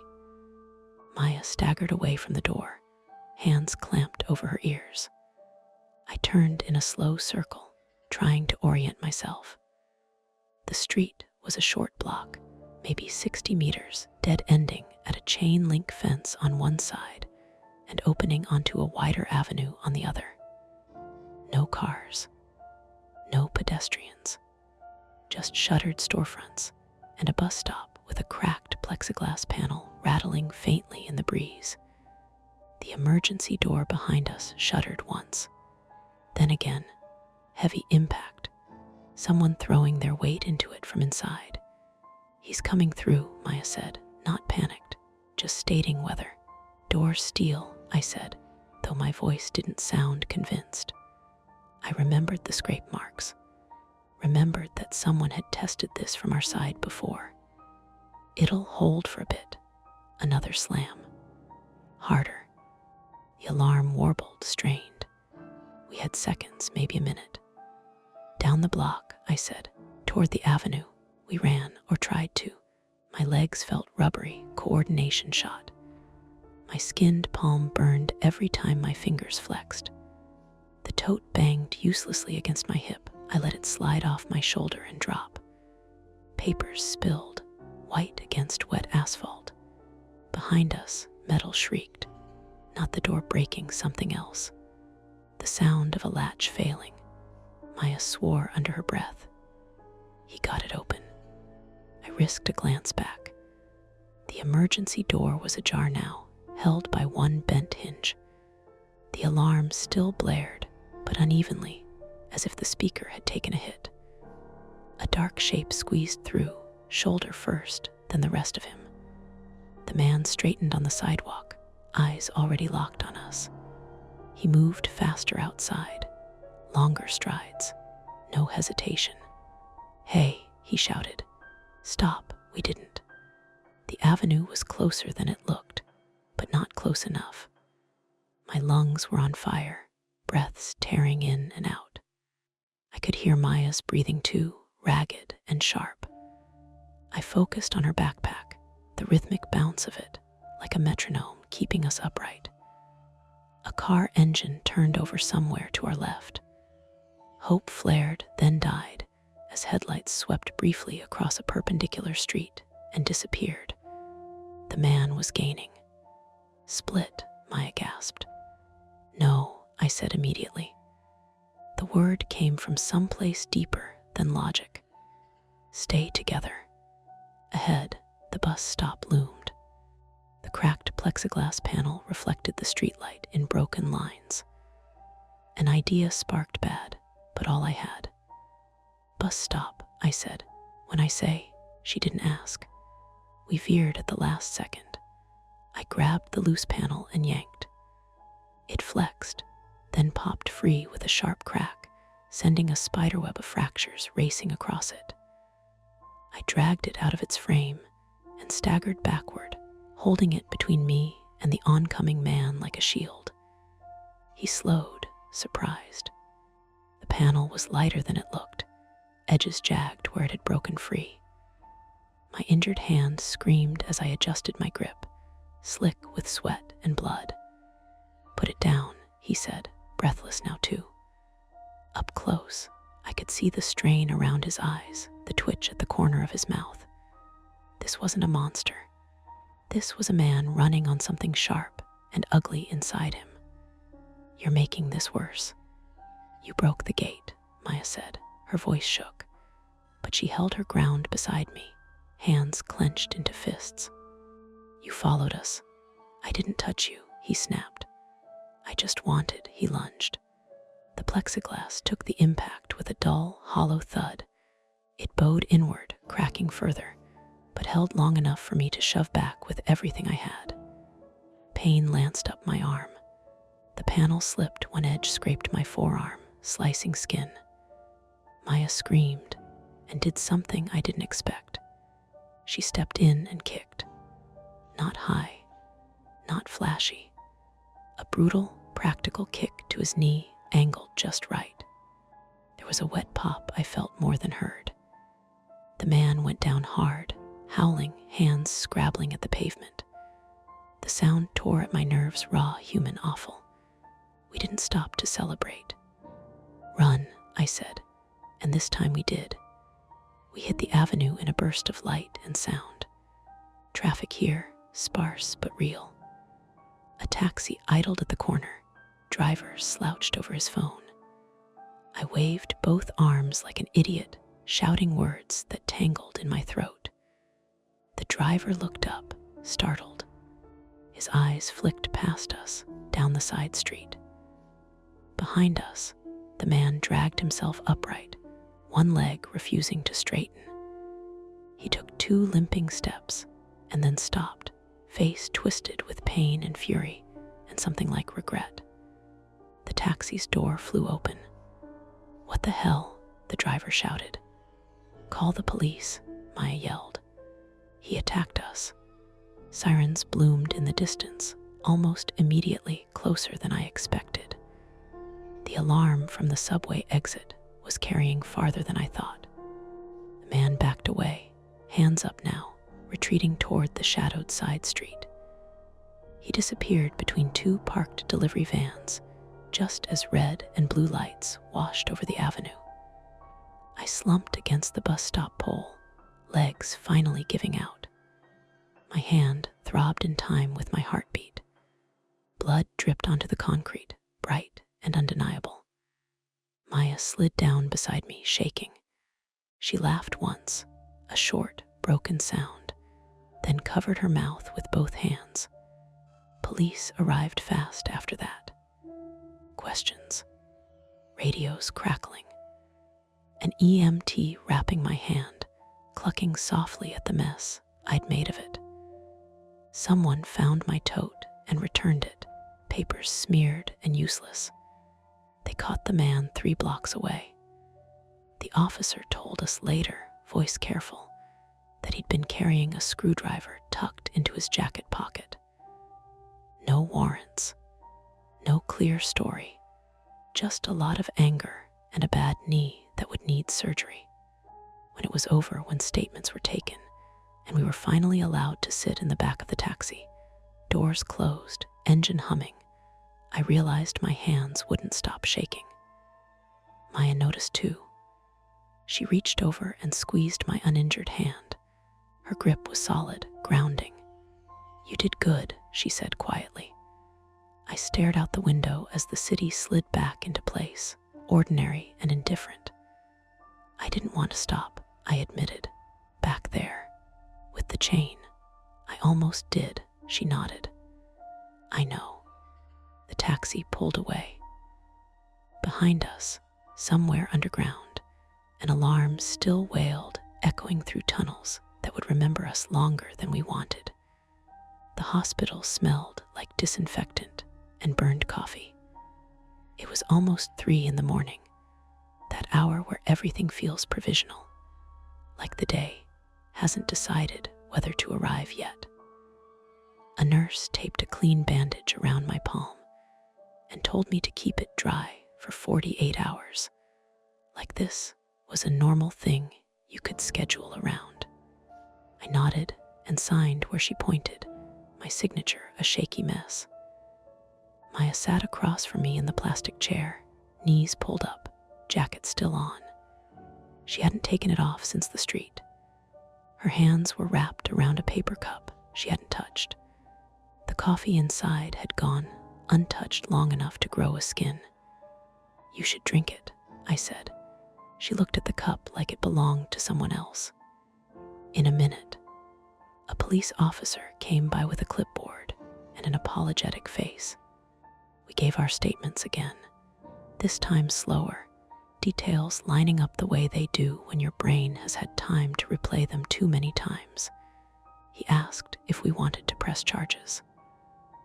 Maya looked at me before answering, and I hated that she felt the need to check in. "Yes," she said finally, "if it matters." "It does," the officer said, and I couldn't tell if he meant legally or morally. They let us go just before dawn. The city outside the ER had that washed-out look, streets damp and quiet, delivery trucks idling, the world resetting. The taxi ride back was mostly silent. Maya leaned her head against the window, eyes open, tracking reflections, as if they might rearrange themselves into something that made sense. At my stop, she hesitated. "You okay getting the rest of the way?" "Yeah," I said. The word felt flimsy but serviceable. "You," she smiled, small and tired. "I think so." We exchanged numbers, the act oddly formal, like we were coworkers finishing a late shift. Then she was gone, swallowed by the city she'd come to visit, and I was alone again. Sleep didn't come easily. When it did, it came in fragments. The gate shadowed like bars, the alarm's pitch drilling into my skull, the man's face as his knee buckled, not monstrous, just human and furious. I woke more than once convinced I'd heard footsteps in the hall, only to find the building settling, pipes knocking like they always had. In the morning, my boss texted to ask if I could still make the meeting. I stared at the screen longer than necessary before typing back that I'd need the day. He replied with a thumbs up emoji and nothing else. The normality of it was jarring. 2 days later, I went back to the station. I told myself it was practical, that I needed to pick up my abandoned tote if it had been turned in, check the service status, reassert ownership over a route I'd used 100 times without incident. Really, I wanted to see if it looked the same in daylight. It did, mostly. The screens were working again, clock ticking along like it had never stalled. A crew in orange vests stood near the stairs, one of them laughing as he wrestled with a coil of cable. The maintenance gate at the far end was fully open now, chain gone. A new sign had been zip-tied to it. Exit temporarily closed. Use other stairs. Someone had scrawled a date in Sharpie beneath it, already smudging. I stood near the column with the call box, the one that hadn't answered. A different one now, bright and new, the button clean of fingerprints. I didn't press it. A train roared in, wind pushing my jacket against my legs. People poured out, sleepy, distracted, alive in the way crowds are. No one looked at me twice. On the platform wall, the stainless steel panel from the service alcove was gone. In its place was bare tile, scrubbed clean, as if the station had decided not to remember itself. I rode home without incident. Still, I stood behind the yellow line even when others crept forward. Still, I watched reflections in the window more than I used to, checking that the shapes behind me matched the movements I expected. Maya texted once, a week later. Restaurants back to killing me. You heal okay? Yeah, I wrote, scars ugly. Aren't they all, she replied, and sent a photo of her knee, a crescent bruise fading from purple to yellow. Proof of continuity. The court date came and went. The man took a plea, assault, possession of a tool with intent. The details were relayed to me by a victim advocate with a gentle voice. He said he was having a bad night. He said he just wanted to talk. The screwdriver had been for work. Maybe it was. Maybe it was. The system didn't ask me to decide. Life resumed as it does. I worked late again. I took the subway again. I stood near other people and pretended not to see them while keeping half an eye anyway. The unresolved thing wasn't the man. It wasn't even the station. It was the timing. Every now and then, late at night, I'd check my phone and notice the clock had stalled just for a second before correcting itself. Or an app would hang on loading longer than it should. Small failures, explainable ones. I learned to move anyway. Still, when a space goes quiet behind me, I listen. And I don't stop. The shadows fade for now, but the stories never end. Don't forget to hit like, subscribe to Mia Horror Stories, and join our community of horror lovers. If you're hungry for more, check out the next video. Just remember, the scariest part is often the one you don't see coming. You're listening to Mia Horror Stories, and today's story is The Thing That Crawled Out of the Mirror Was Wearing My Clothes. The screen will stay completely black, letting your imagination do all the work. No visuals, no noise, just a story that creeps under your skin. Don't skip a second, because every detail builds to the chilling end you won't want to miss. The first time I noticed it, I blamed the steam. I'd stepped out of the shower in my Brooklyn apartment, towel knotted at my waist, and the bathroom mirror was doing that usual cheap building thing where the edges fog, but the center stays stubbornly clear. Except the clear part wasn't centered on me. It was shifted a few inches to the left, like the mirror had decided my face wasn't the important part of the morning. I leaned in, squinting at my own blurred outline. The light above the sink buzzed, an insect trapped in glass. The radiator ticked like it was counting down to something. When I wiped a circle in the fog with my palm, I saw a faint line on the mirror's surface, thin as a hair, running diagonally from near my ear down toward the corner. A scratch. No, not a scratch. It looked pressed, like someone had drawn it from the other side. I tapped the glass with one knuckle. solid, normal. The same flat, slightly too cold mirror I'd stared into every morning since moving in 3 months ago.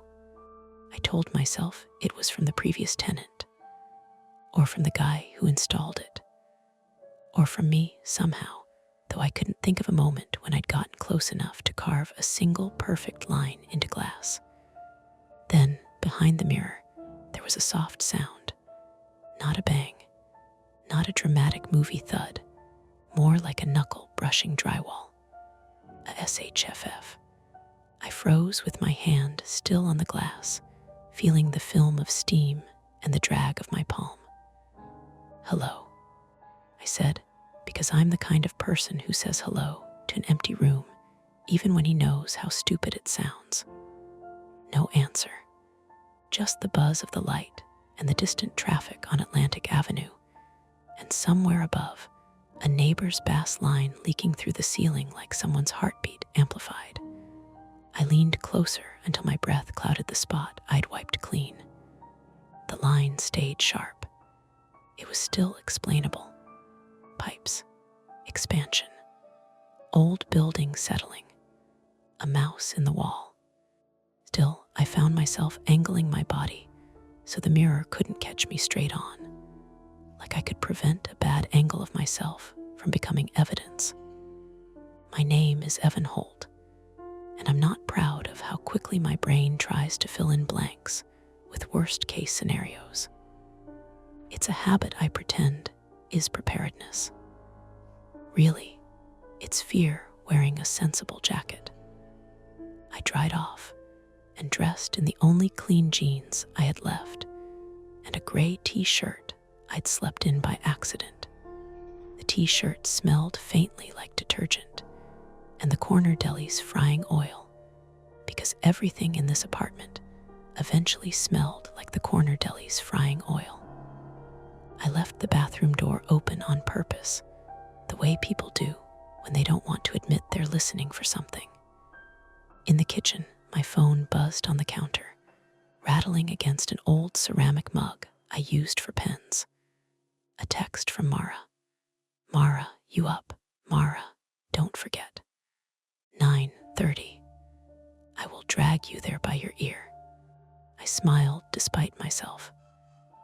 Mara Klein, 29, female, had become my closest person in New York by sheer force of personality and proximity. She lived in the unit across the hall, which meant she'd seen me at my worst in the specific way neighbors do.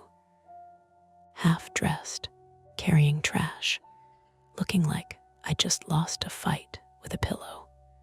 She worked as an ICU nurse at NYU Langone and had the kind of calm that came from dealing with actual emergencies for a living, not the invented ones my brain liked to rehearse.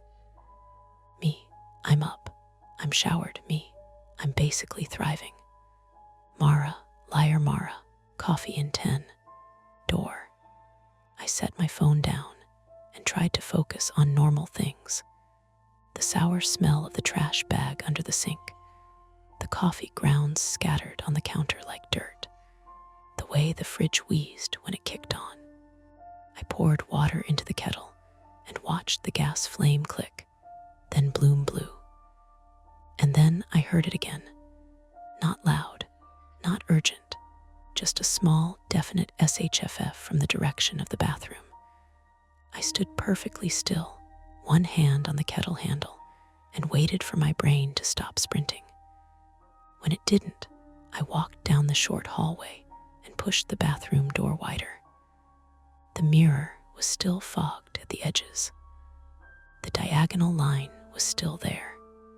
It looked darker now, as if the steam had settled into it. I reached out and ran a fingertip along the line. It didn't catch. The glass was smooth. On the other side of the mirror, something shifted. A tiny scrape, like fabric sliding over a surface.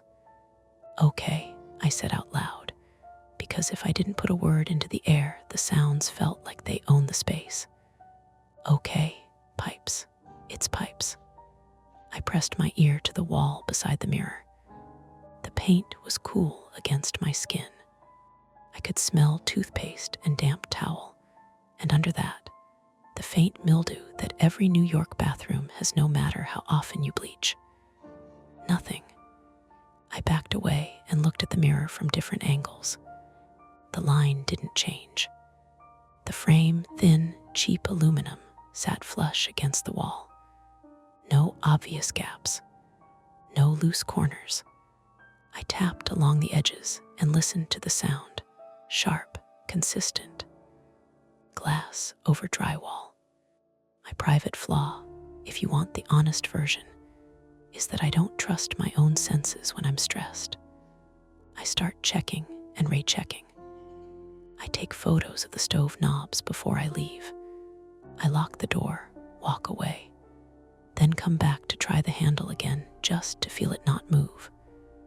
I can hear myself doing it, hear the ridiculousness, and I do it anyway because the alternative is letting my mind sit with uncertainty like it's a live wire. That morning, uncertainty had the shape of a bathroom mirror. A knock sounded in the apartment, hard, familiar. "Evan," Mara called. "Open up before I assume you died in there." I hurried to the front door, grateful for a human voice. When I opened it, Mara stood in the hallway, wearing navy scrubs under a puffer jacket, her dark hair pulled into a bun that would survive a tornado. She held 2 coffees in cardboard cups and a paper bag that made the warm, buttery smell of a croissant leak into the corridor. Her eyes flicked over me, taking inventory the way nurses do. "You look like you slept in a dryer." "I'm fine," I said. "Come in." She stepped inside and immediately towed the door shut behind her, more out of habit than fear. She handed me a coffee. "You have your paperwork, resume, portfolio, the little speech you practice in the shower." "I practice in the kitchen," I said. "It feels more honest in here. Less performance." Mara snorted and took a sip of her coffee. "You're going to do fine. It's a mid-level IT job, not a hostage negotiation." "Right," I said, and my brain immediately supplied. "But what if they can tell you're a fraud?" I swallowed that thought like it was aspirin. She noticed me glancing down the hallway. "What?" she asked. "What's that face?" "It's nothing," I said, which is the lie people tell right before they confess something. Mara followed my gaze anyway. "Bathroom," I hesitated. The apartment felt smaller with her in it, like the walls could hear better. "I heard a noise," I said, from behind the mirror. Mara stared at me for a beat, then walked toward the hallway like she already owned the problem. From behind the mirror, she repeated, not mocking, just testing it for sense. "I know how it sounds," I said, following her. "It's probably pipes, or, I don't know, the building. But there's also this line like a mark." She pushed the bathroom door open and leaned in. The mirror caught her face first, then mine behind her shoulder. She wiped at the fog with her sleeve and frowned. "That's weird," she said, and my stomach tightened at the validation. She traced the diagonal line with her nail. "Feels smooth," she said. "Could be inside the glass." "There was a sound," I said quickly, like someone moving, but obviously no one is in there. Mara turned and looked at the wall as if she could see through it. "Could be a rat," she said, "or your upstairs neighbor's plumbing, or the mirror's loose and the frame is shifting." "It doesn't look loose." Crouched down to check the bottom edge. "These older buildings are full of surprises," she said, then softer. "Has anything else been off?" The way she asked it, careful, professional, made my face warm, like she was making room for the possibility that this was in my head. I hated that I needed that room, and I hated that part of me wanted to crawl into it. "There's just," I began, then stopped, because saying more would make it real, and I wasn't ready for that. "It's probably nothing." Mara stood up. "You're not crazy," she said simply, which was not a thing I'd said out loud, but but somehow she answered it anyway. Let's do the normal person checklist. Is the mirror secure? Is there any sign someone messed with it? And then, because you have an interview and I don't want you spiraling, we decide what to do next. What's next? I asked. Mara glanced at the time on her phone. Next is either we leave it alone for now and you go get hired, or we call Lewis and have him look at it, she said. Or we do the stupid thing and take it off the wall ourselves. Louis Ortega, 41 male, was the building super, a guy who wore work boots even when he wasn't working, and always smelled faintly of cigarette smoke and spackle dust. He fixed things slowly but thoroughly, like he resented objects for breaking in the first place. Mara looked at me. So, she said, which one? Normal choice or stupid choice? I stared at the mirror, at that diagonal line that didn't snag my finger because it wasn't on my side, at the faint, stale smell of dampness trapped where it shouldn't be, at my own reflection, slightly warped by steam, watching me watch it. The kettle whistled in the kitchen, sharp and demanding, like time itself wasn't interested in my nerves. I could hear my own breathing. I could hear Mara waiting, and I had to pick. By the time the kettle stopped screaming, my phone buzzed with a calendar alert that felt like a threat. Interview. 9:30. I turned the burner off too hard, and the flame coughed out with a pop. Steam curled up and made the kitchen smell metallic. Mara watched me over the rim of her coffee. You're spiraling, she said, not unkindly, just factual. I'm prioritizing, I said. I'm choosing which problem to deal with first. She tilted her head. You're choosing the mirror over the job. I'm choosing not to leave my apartment with something wrong, I said, and immediately hated how vague it sounded. Mara set her coffee down on the counter and pulled her jacket off, draping it over the back of a chair. Okay, she said, then we're doing this efficiently. 5 minutes, we check if it's loose. If it is, we secure it and you go. If it's not, we call Lewis and then you go. And if we hear the sound again, I asked. Then we still go, she said, because sounds don't get worse just because you're not here. That wasn't actually true, but I didn't argue. She grabbed a screwdriver from the junk drawer, the one with mismatched bits, and a handle chewed by time, and knelt in front of the mirror. The bathroom felt tighter with both of us in it. The light buzzed louder, like it resented the attention. Hold it, she said, nodding at the mirror. I pressed my palms flat against the glass. It was cool now. The steam burned off. I could see my own hands, slightly distorted, like they belonged to someone else. Mara loosened the bottom screws first. The metal made a small, protesting squeal. I felt a vibration through the glass that traveled up my arms and settled behind my eyes. Tell me if you hear anything, she said. I'll hear everything, I said. She worked methodically, humming under her breath, something tuneless and comforting. When the last screw came free, the mirror didn't fall. It didn't shift at all. That's weird, Mara said. She pressed gently at one corner. The mirror moved, not forward, sideways. It slid maybe half an inch to the left, smooth as if it had been designed to do that. The diagonal line shifted with it, staying in the same place relative to the wall. My stomach did a slow, careful flip.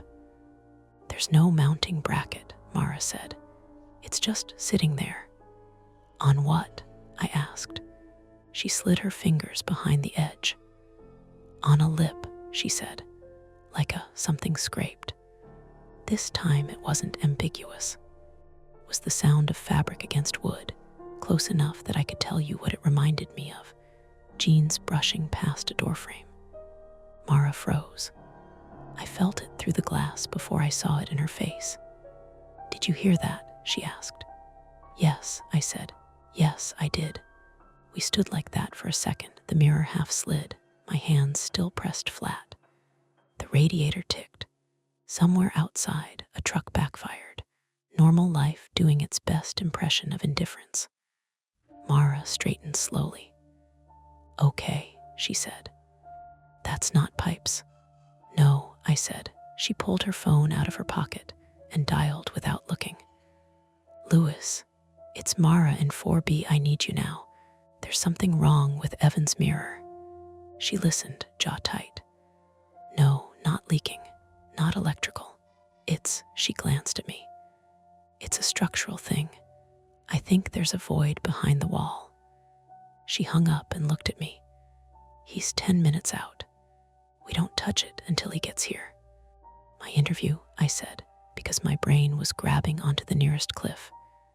"Your interview can wait," she said. "This can't." As if on cue, my phone buzzed again. A number I didn't recognize. I answered with my free hand.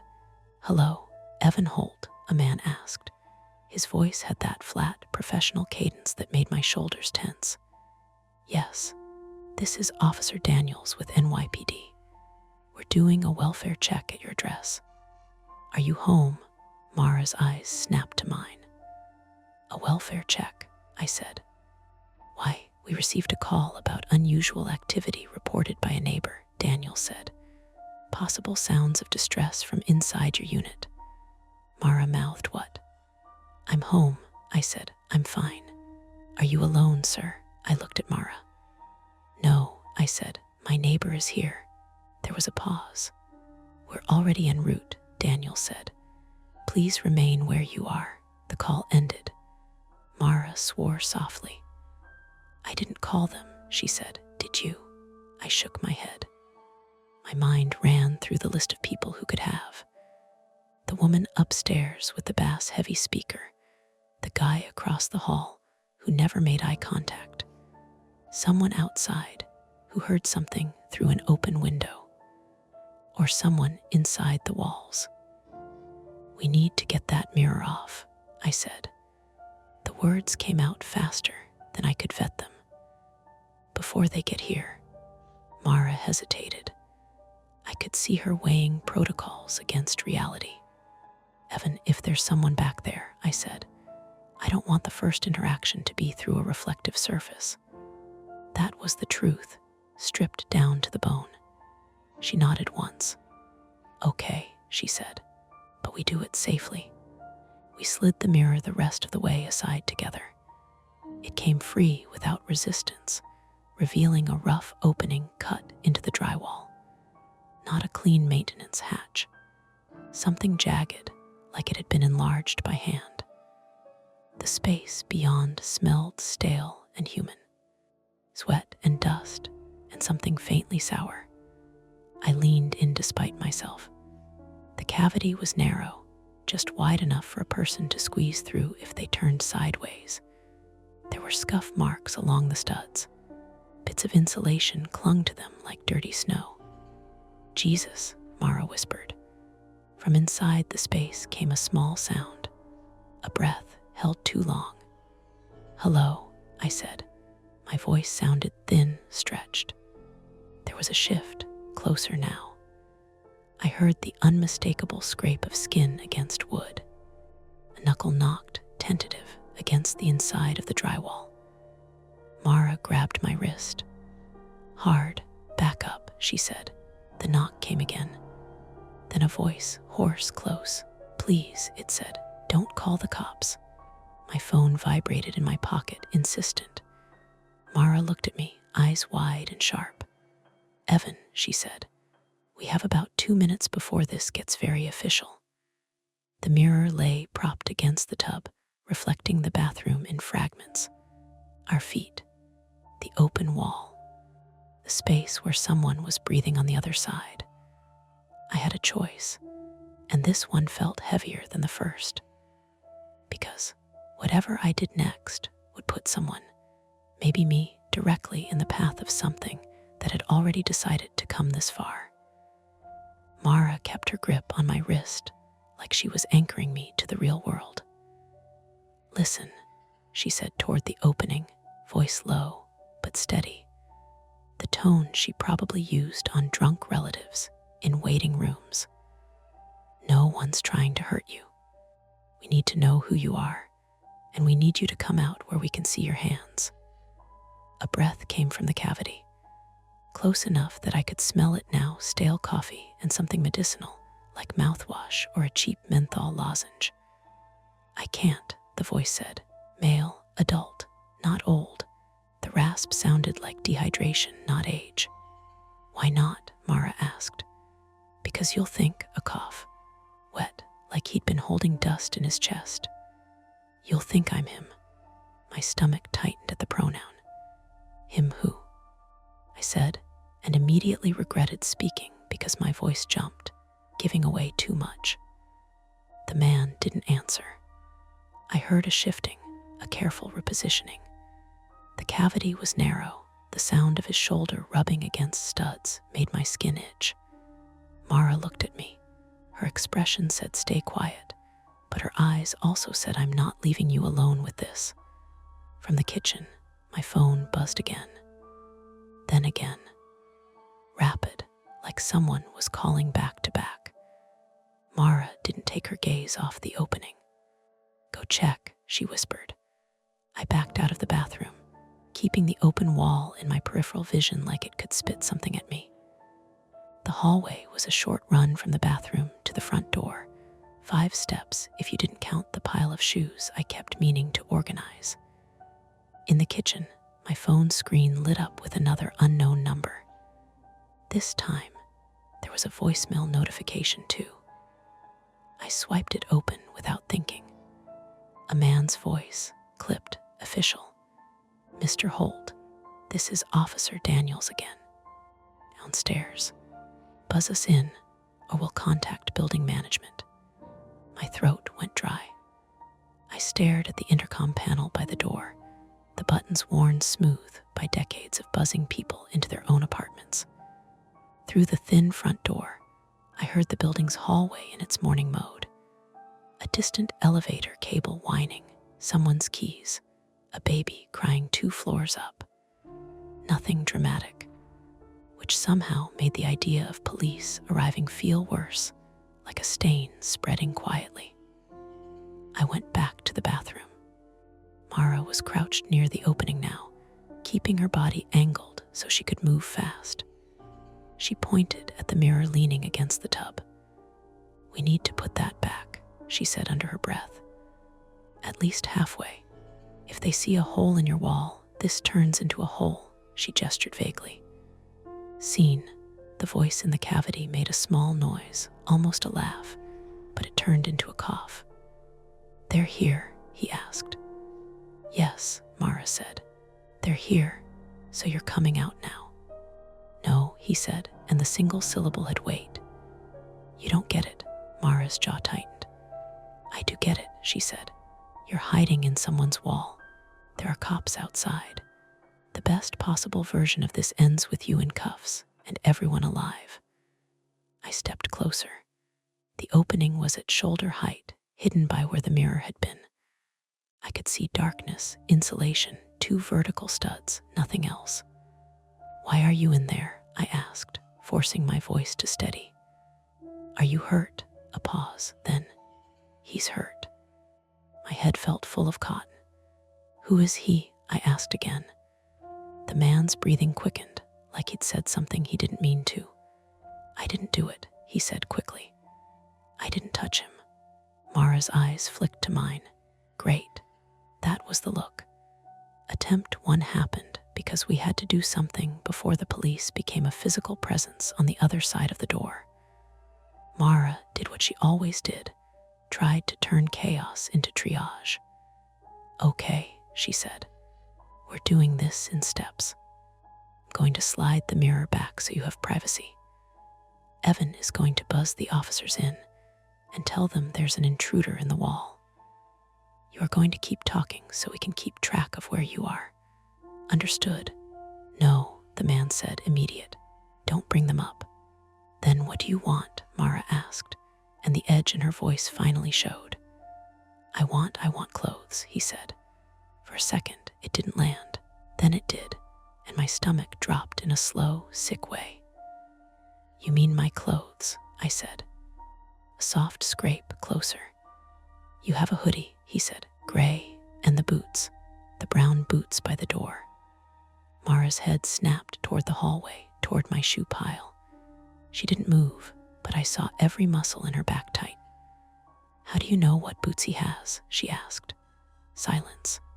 Then, too casual, the man said, you can see a lot through cracks. My skin prickled.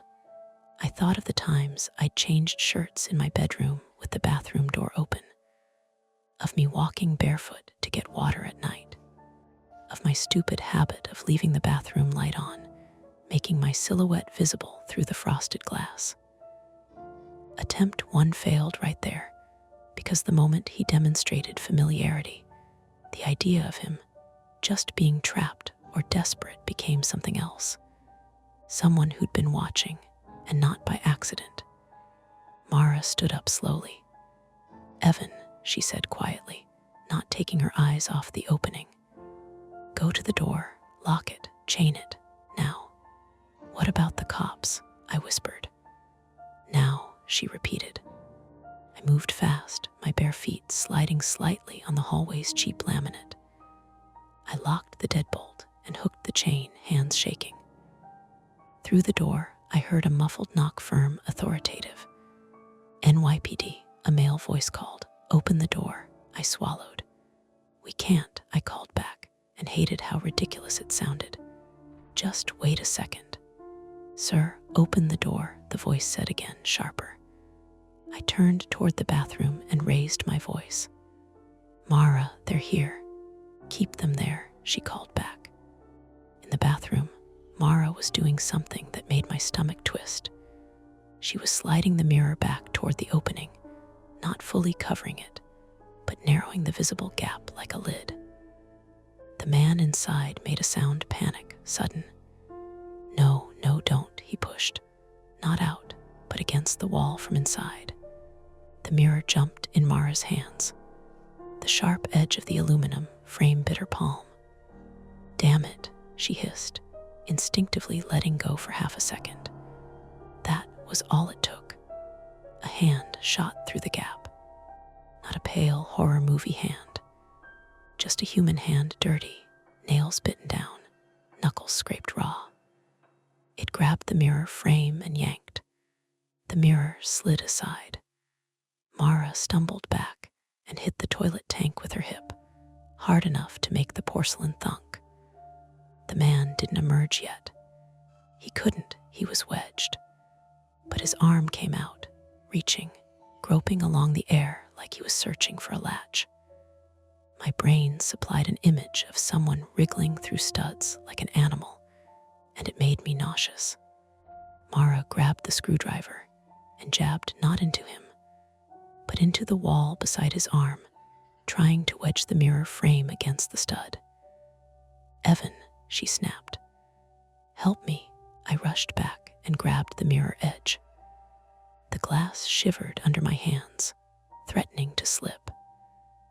For a terrible second, my reflection fragmented across it, my face cut in half by the diagonal line, my own eyes looking wrong because the angle was wrong.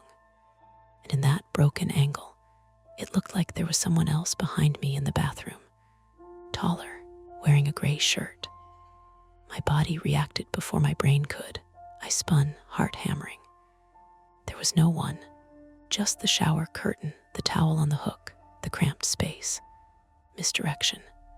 My own reflection, doubled in the tilted mirror, catching the hallway behind me.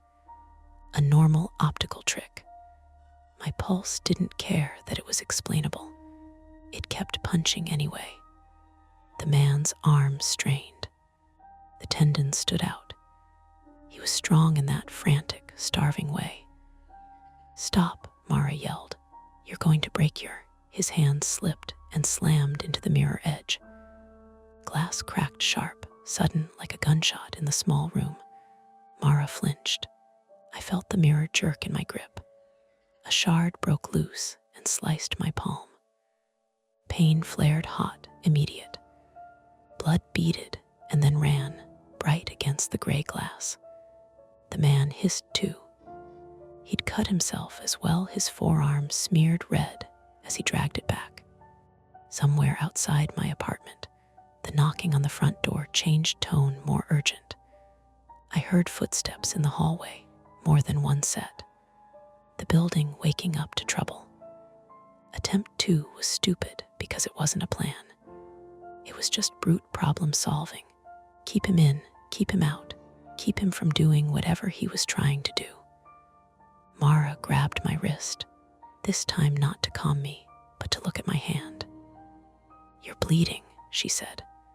"I'm fine," I said automatically, which was a lie. The cut was longer than I wanted to admit.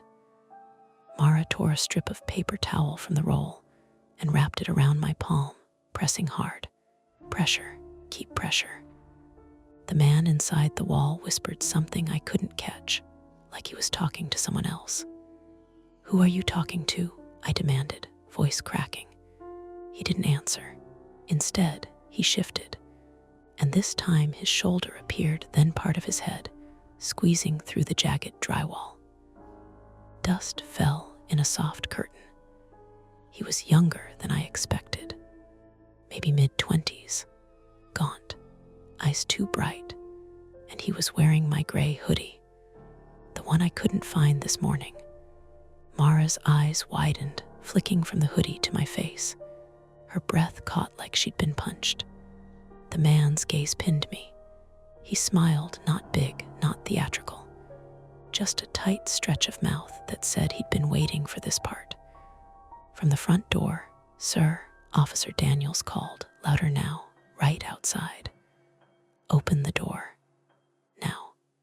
Behind the mirror opening, the man shifted his weight, preparing to commit to coming through. And in that exact moment, the building's fire alarm blared, one long, violent wail that shook the mirror and made the air itself feel like it was vibrating. Mara flinched. I did too. The man's eyes lit with something like relief, because now the hallway would fill with people. And in that chaos, whoever walked out of this bathroom wearing my clothes wouldn't stand out for even a second. The fire alarm didn't sound like a bell. It sounded like the building itself was screaming. Mara's eyes flicked to the ceiling, then back to the jagged opening. "Don't move," she told the man, as if the alarm gave her authority. "Stay where you are," he smiled again. Not because it was funny, because it changed the math. Outside the apartment door, Officer Daniels' voice cut through the wail, muffled but close. "Sir, open the door." In the bathroom, the mirror shivered against the tub, cracked down one side, turning our reflections into fractured strips. The diagonal line ran through my face like an editorial decision. The man shifted his weight. Dust fell from his hoodie shoulders, my hoodie. The gray fabric hung on him wrong, too loose in the chest, stretched at the cuffs. He glanced past us, toward the hallway, toward the front door. "You can't keep me in here now," he said, almost conversational. "Everybody's going out." Mara's hand found the screwdriver again. Her grip was awkward, her palm was slick, with a thin shine of blood from where the frame had bit her. "If you come out," she said, "you're going to get hurt." He looked at her like she was sweet for thinking that mattered. Then he leaned forward, committing. It happened fast and ugly. No movie grace. He shoved his shoulder through the jagged drywall, and the edge scraped his skin with a sound like sandpaper. He winced, but he didn't stop. His head followed, then his ribcage twisting sideways. He was thin enough to make it, which I hated noticing. Mara stepped into his path and planted herself between him and the hallway. "Hands," she snapped. "Hands where I can see them." He put his hands up, palms out, mock surrender, and then dropped low, sudden, slipping under her center of gravity like someone who'd wrestled before. His shoulder hit her thigh. Mara stumbled, caught herself against the sink, but her injured hand slid on porcelain. I lunged without thinking. My wrapped palm throbbed as soon as I grabbed fabric. He twisted, and the paper towel bandage tore. Pain flared, wet and hot, as my cut reopened. He elbowed backward. The point of his elbow caught my sternum. Not hard enough to break something, but hard enough to steal breath. The bathroom shrank to a tight tunnel of sound, alarm, my own wheezing, Mara swearing under her breath. He got past us, one foot in the hallway, then both. He was moving toward the front door like he knew exactly where the chain would snag, how long it would take to undo. Mara recovered first. She ran after him, limping slightly from where she'd banged her hip earlier. She grabbed his hoodie hood and yanked back. The fabric held, my fabric. The man snapped his head around and his eyes met mine for half a second. "Evan," he said, and said it like it meant something. My blood didn't run cold. Loud. It filled my ears. "How do you know I started." He didn't answer. He slammed his shoulder into the hallway wall to shrug Mara off, and the picture frame by my bedroom door, some cheap print of the Manhattan skyline I'd never liked, fell and shattered. Glass skittered across the floor like ice. "Evan," Mara shouted. "Door," I turned. The front door. The chain. The deadbolt. Police outside. Fire alarm screaming. People about to pour into the hallway. He was already reaching for the locks. Tempting to stop him with force felt stupid. He'd already hurt us without really trying. And I had one hand working and the other bleeding through paper towel. So I did the thing my anxious brain was good at. I looked for the smallest controllable action. My phone. It was on the kitchen counter.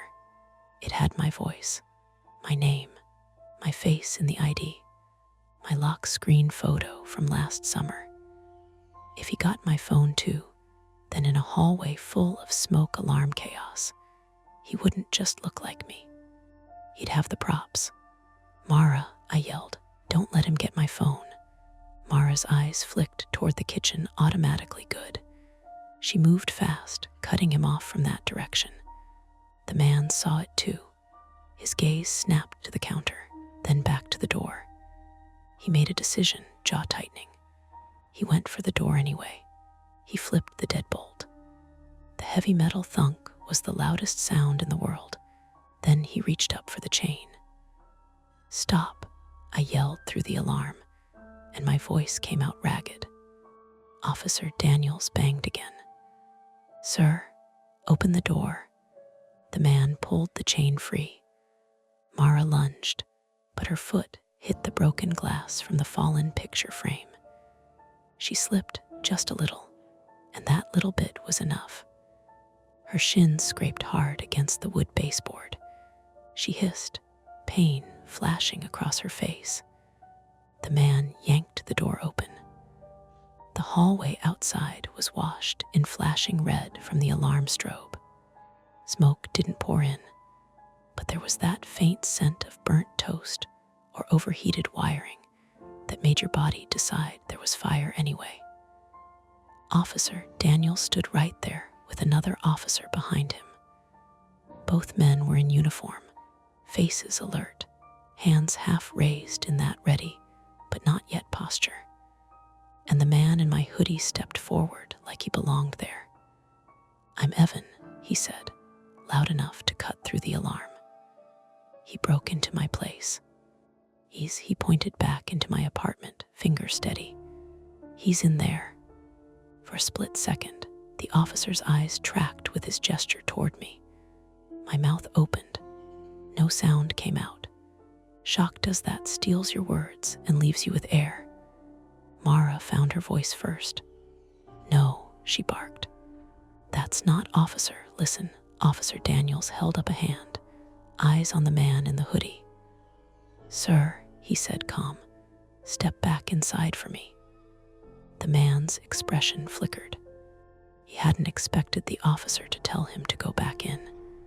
He'd expected to be shepherded out, swept into the hallway flow of evacuating tenants. "Why?" he snapped, and the crack in his tone was tiny, but it was there. Because Daniels was trained for people lying badly. Because the hallway was full of chaos, and the last thing he wanted was a suspect spilling into it. Because maybe the man didn't have the right weight in his voice. Daniel's gaze darted past the man's shoulder into my apartment, where he could see the blood on my hand, and the cracked mirror leaned against the tub like a witness. "Sir," Daniels repeated, firmer now, "step back." The man's eyes flicked to the staircase behind the officers. I saw the calculation. 2 steps and he'd be in the stairwell. In the crowd, gone. He moved. Daniels moved faster. Daniels grabbed the man's forearm. The man twisted, trying to slip free. His elbow drove backward again, aiming for the ribs. It connected with Daniels this time. A grunt. Daniels tightened his grip and shoved the man sideways into the hallway wall. The impact was real, bone on drywall. The man's shoulder hit hard, and he made a sharp, involuntary sound, pain undeniable.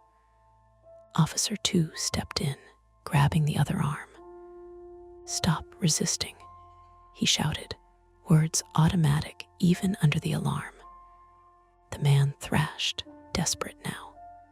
His hoodie rode up, exposing a strip of skin at his waist, and something taped there. A flat rectangle wrapped in duct tape, pressed tight to his body under the fabric. Mara saw it at the same time I did. "Evan," she said, voice cutting through everything, "your keys, my ring." The bronze bottle opener shaped like a fish that my dad gave me as a joke. The little RFID fob for the building front door. I felt nauseous, because it meant he'd had them. He'd been in my apartment, not just watching from a crack. The man jerked again, and the duct tape package shifted. Officer Daniels noticed it. His eyes sharpened. "What's that?" he demanded. The man's face changed. Not guilt, not fear of being caught lying. Fear of that package being discovered. He threw his head back and slammed the back of his skull into Daniel's face. Daniel staggered, swearing. His grip loosened for a fraction of a second. The man ripped free.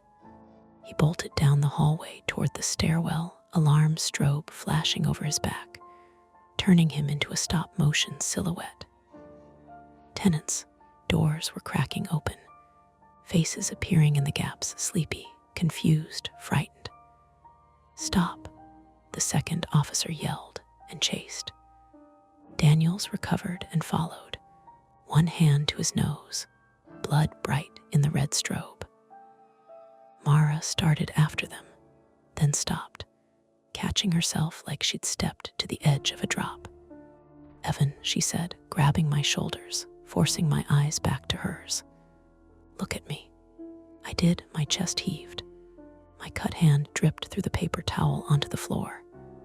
"You cannot chase him," she said, each word heavy. "You're bleeding. You're not trained. You will get hurt." "He has my keys," I said stupidly, like keys were the thing that mattered. "He has your life," she corrected. "He's trying to wear it." A crash sounded from the stairwell, metal on metal, someone hitting a handrail hard. A startled scream from a tenant. Then the pounding of feet going down. Mara pulled me back into the apartment and slammed the door shut, locking it with shaking hands. The alarm still wailed, but now it was muffled, like we were underwater. For a brief second, the apartment felt too quiet behind it, like everything inside was holding its breath. Mara dragged a chair from the kitchen and wedged it under the door handle, makeshift, desperate. Then she turned and grabbed her phone. "Call 911, she said, then shook her head.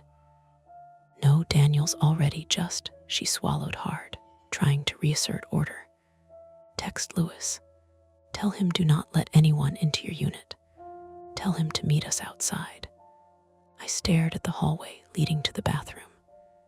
The cracked mirror leaned where we'd left it, reflecting the open wall cavity in jagged fragments. The diagonal line still cut across the glass. Inside that cavity, there was darkness. And there was still the thing the man had said before he came out, hoarse and quick. "He's hurt." Mara saw me looking. Her face tightened. "No," she said, like she could shut down my thoughts by naming them. "We are not going back in there." But then, from behind the wall, faint under the alarm, faint but real, came a sound I hadn't heard before. Not a scrape. A wet, shallow breath, close, struggling, followed by a thin, urgent whisper. "Help." Mara's eyes went to mine, and for the first time since she'd arrived, her calm slipped. Just a fraction. Because now the central threat wasn't only the man who'd sprinted away wearing my clothes. It was what he'd left behind. The alarm stopped the way alarms always do, abruptly, mid-scream, like someone had yanked the plug on the building's panic. For a moment, the quiet felt wrong. Too clean, like the world had skipped a beat and hoped no one noticed. Mara and I stood in my kitchen, with the chair still wedged under the door handle, both of us breathing like we'd run a race we didn't train for. My hand throbbed in time with my pulse. The paper towel was soaked through now, red bleeding into brown. "Sit," Mara said, already moving. She pushed me down onto a chair and took my hand, unwrapping the makeshift bandage with practiced efficiency. Her fingers were steady again, the way they get when there's something concrete to do. "You're going to need stitches," she said, not looking up. "Not a lot, but enough." "What about?" I nodded toward the hallway, toward the bathroom. "I know," she said, "one thing at a time." The knock at the door came softer this time, not a demand, a check-in. "Mr. Holt," Officer Daniel's voice sounded different now, tired, nasal. "We need to come back in." Mara pulled the chair away and unlocked the door. Daniel stood there with dried blood under one nostril and a paper towel pressed to it. The other officer was with him, radio murmuring at his shoulder. "We lost him," Daniel said without preamble. Stairwell was packed. He ditched the hoodie somewhere between floors. He glanced down at my hand. "You hurt?" "Yes," Mara said for me. "And there's someone else in the wall." Daniel's eyebrows lifted just slightly. "Someone else." "He's injured," I said. My voice sounded distant to my own ears. "He's still back there." The bathroom became a different place. Once it was full of people doing their jobs. The jagged opening was photographed. The mirror was carefully moved and wrapped. Flashlights cut into the cavity, illuminating dust, insulation, and finally, a human shape folded too tightly to be comfortable. The second man was alive, barely conscious. Early 30s, maybe, male. His leg was twisted at an angle that made Mara inhale sharply through her teeth. Dehydration. Bruises in different stages of yellow and purple. A split lip. He didn't look like a mastermind. He looked like someone who'd made a series of bad decisions and then run out of room. EMS arrived. They moved him carefully, voices low, professional. He whimpered once when they shifted his leg and then went quiet again. "Name?" a paramedic asked him. He mumbled something that didn't carry. "Do you know him?" Daniels asked me, standing to the side, notebook out. I shook my head. It was the first time I was sure of something all morning. The building super, Lewis, arrived while they were loading the stretcher.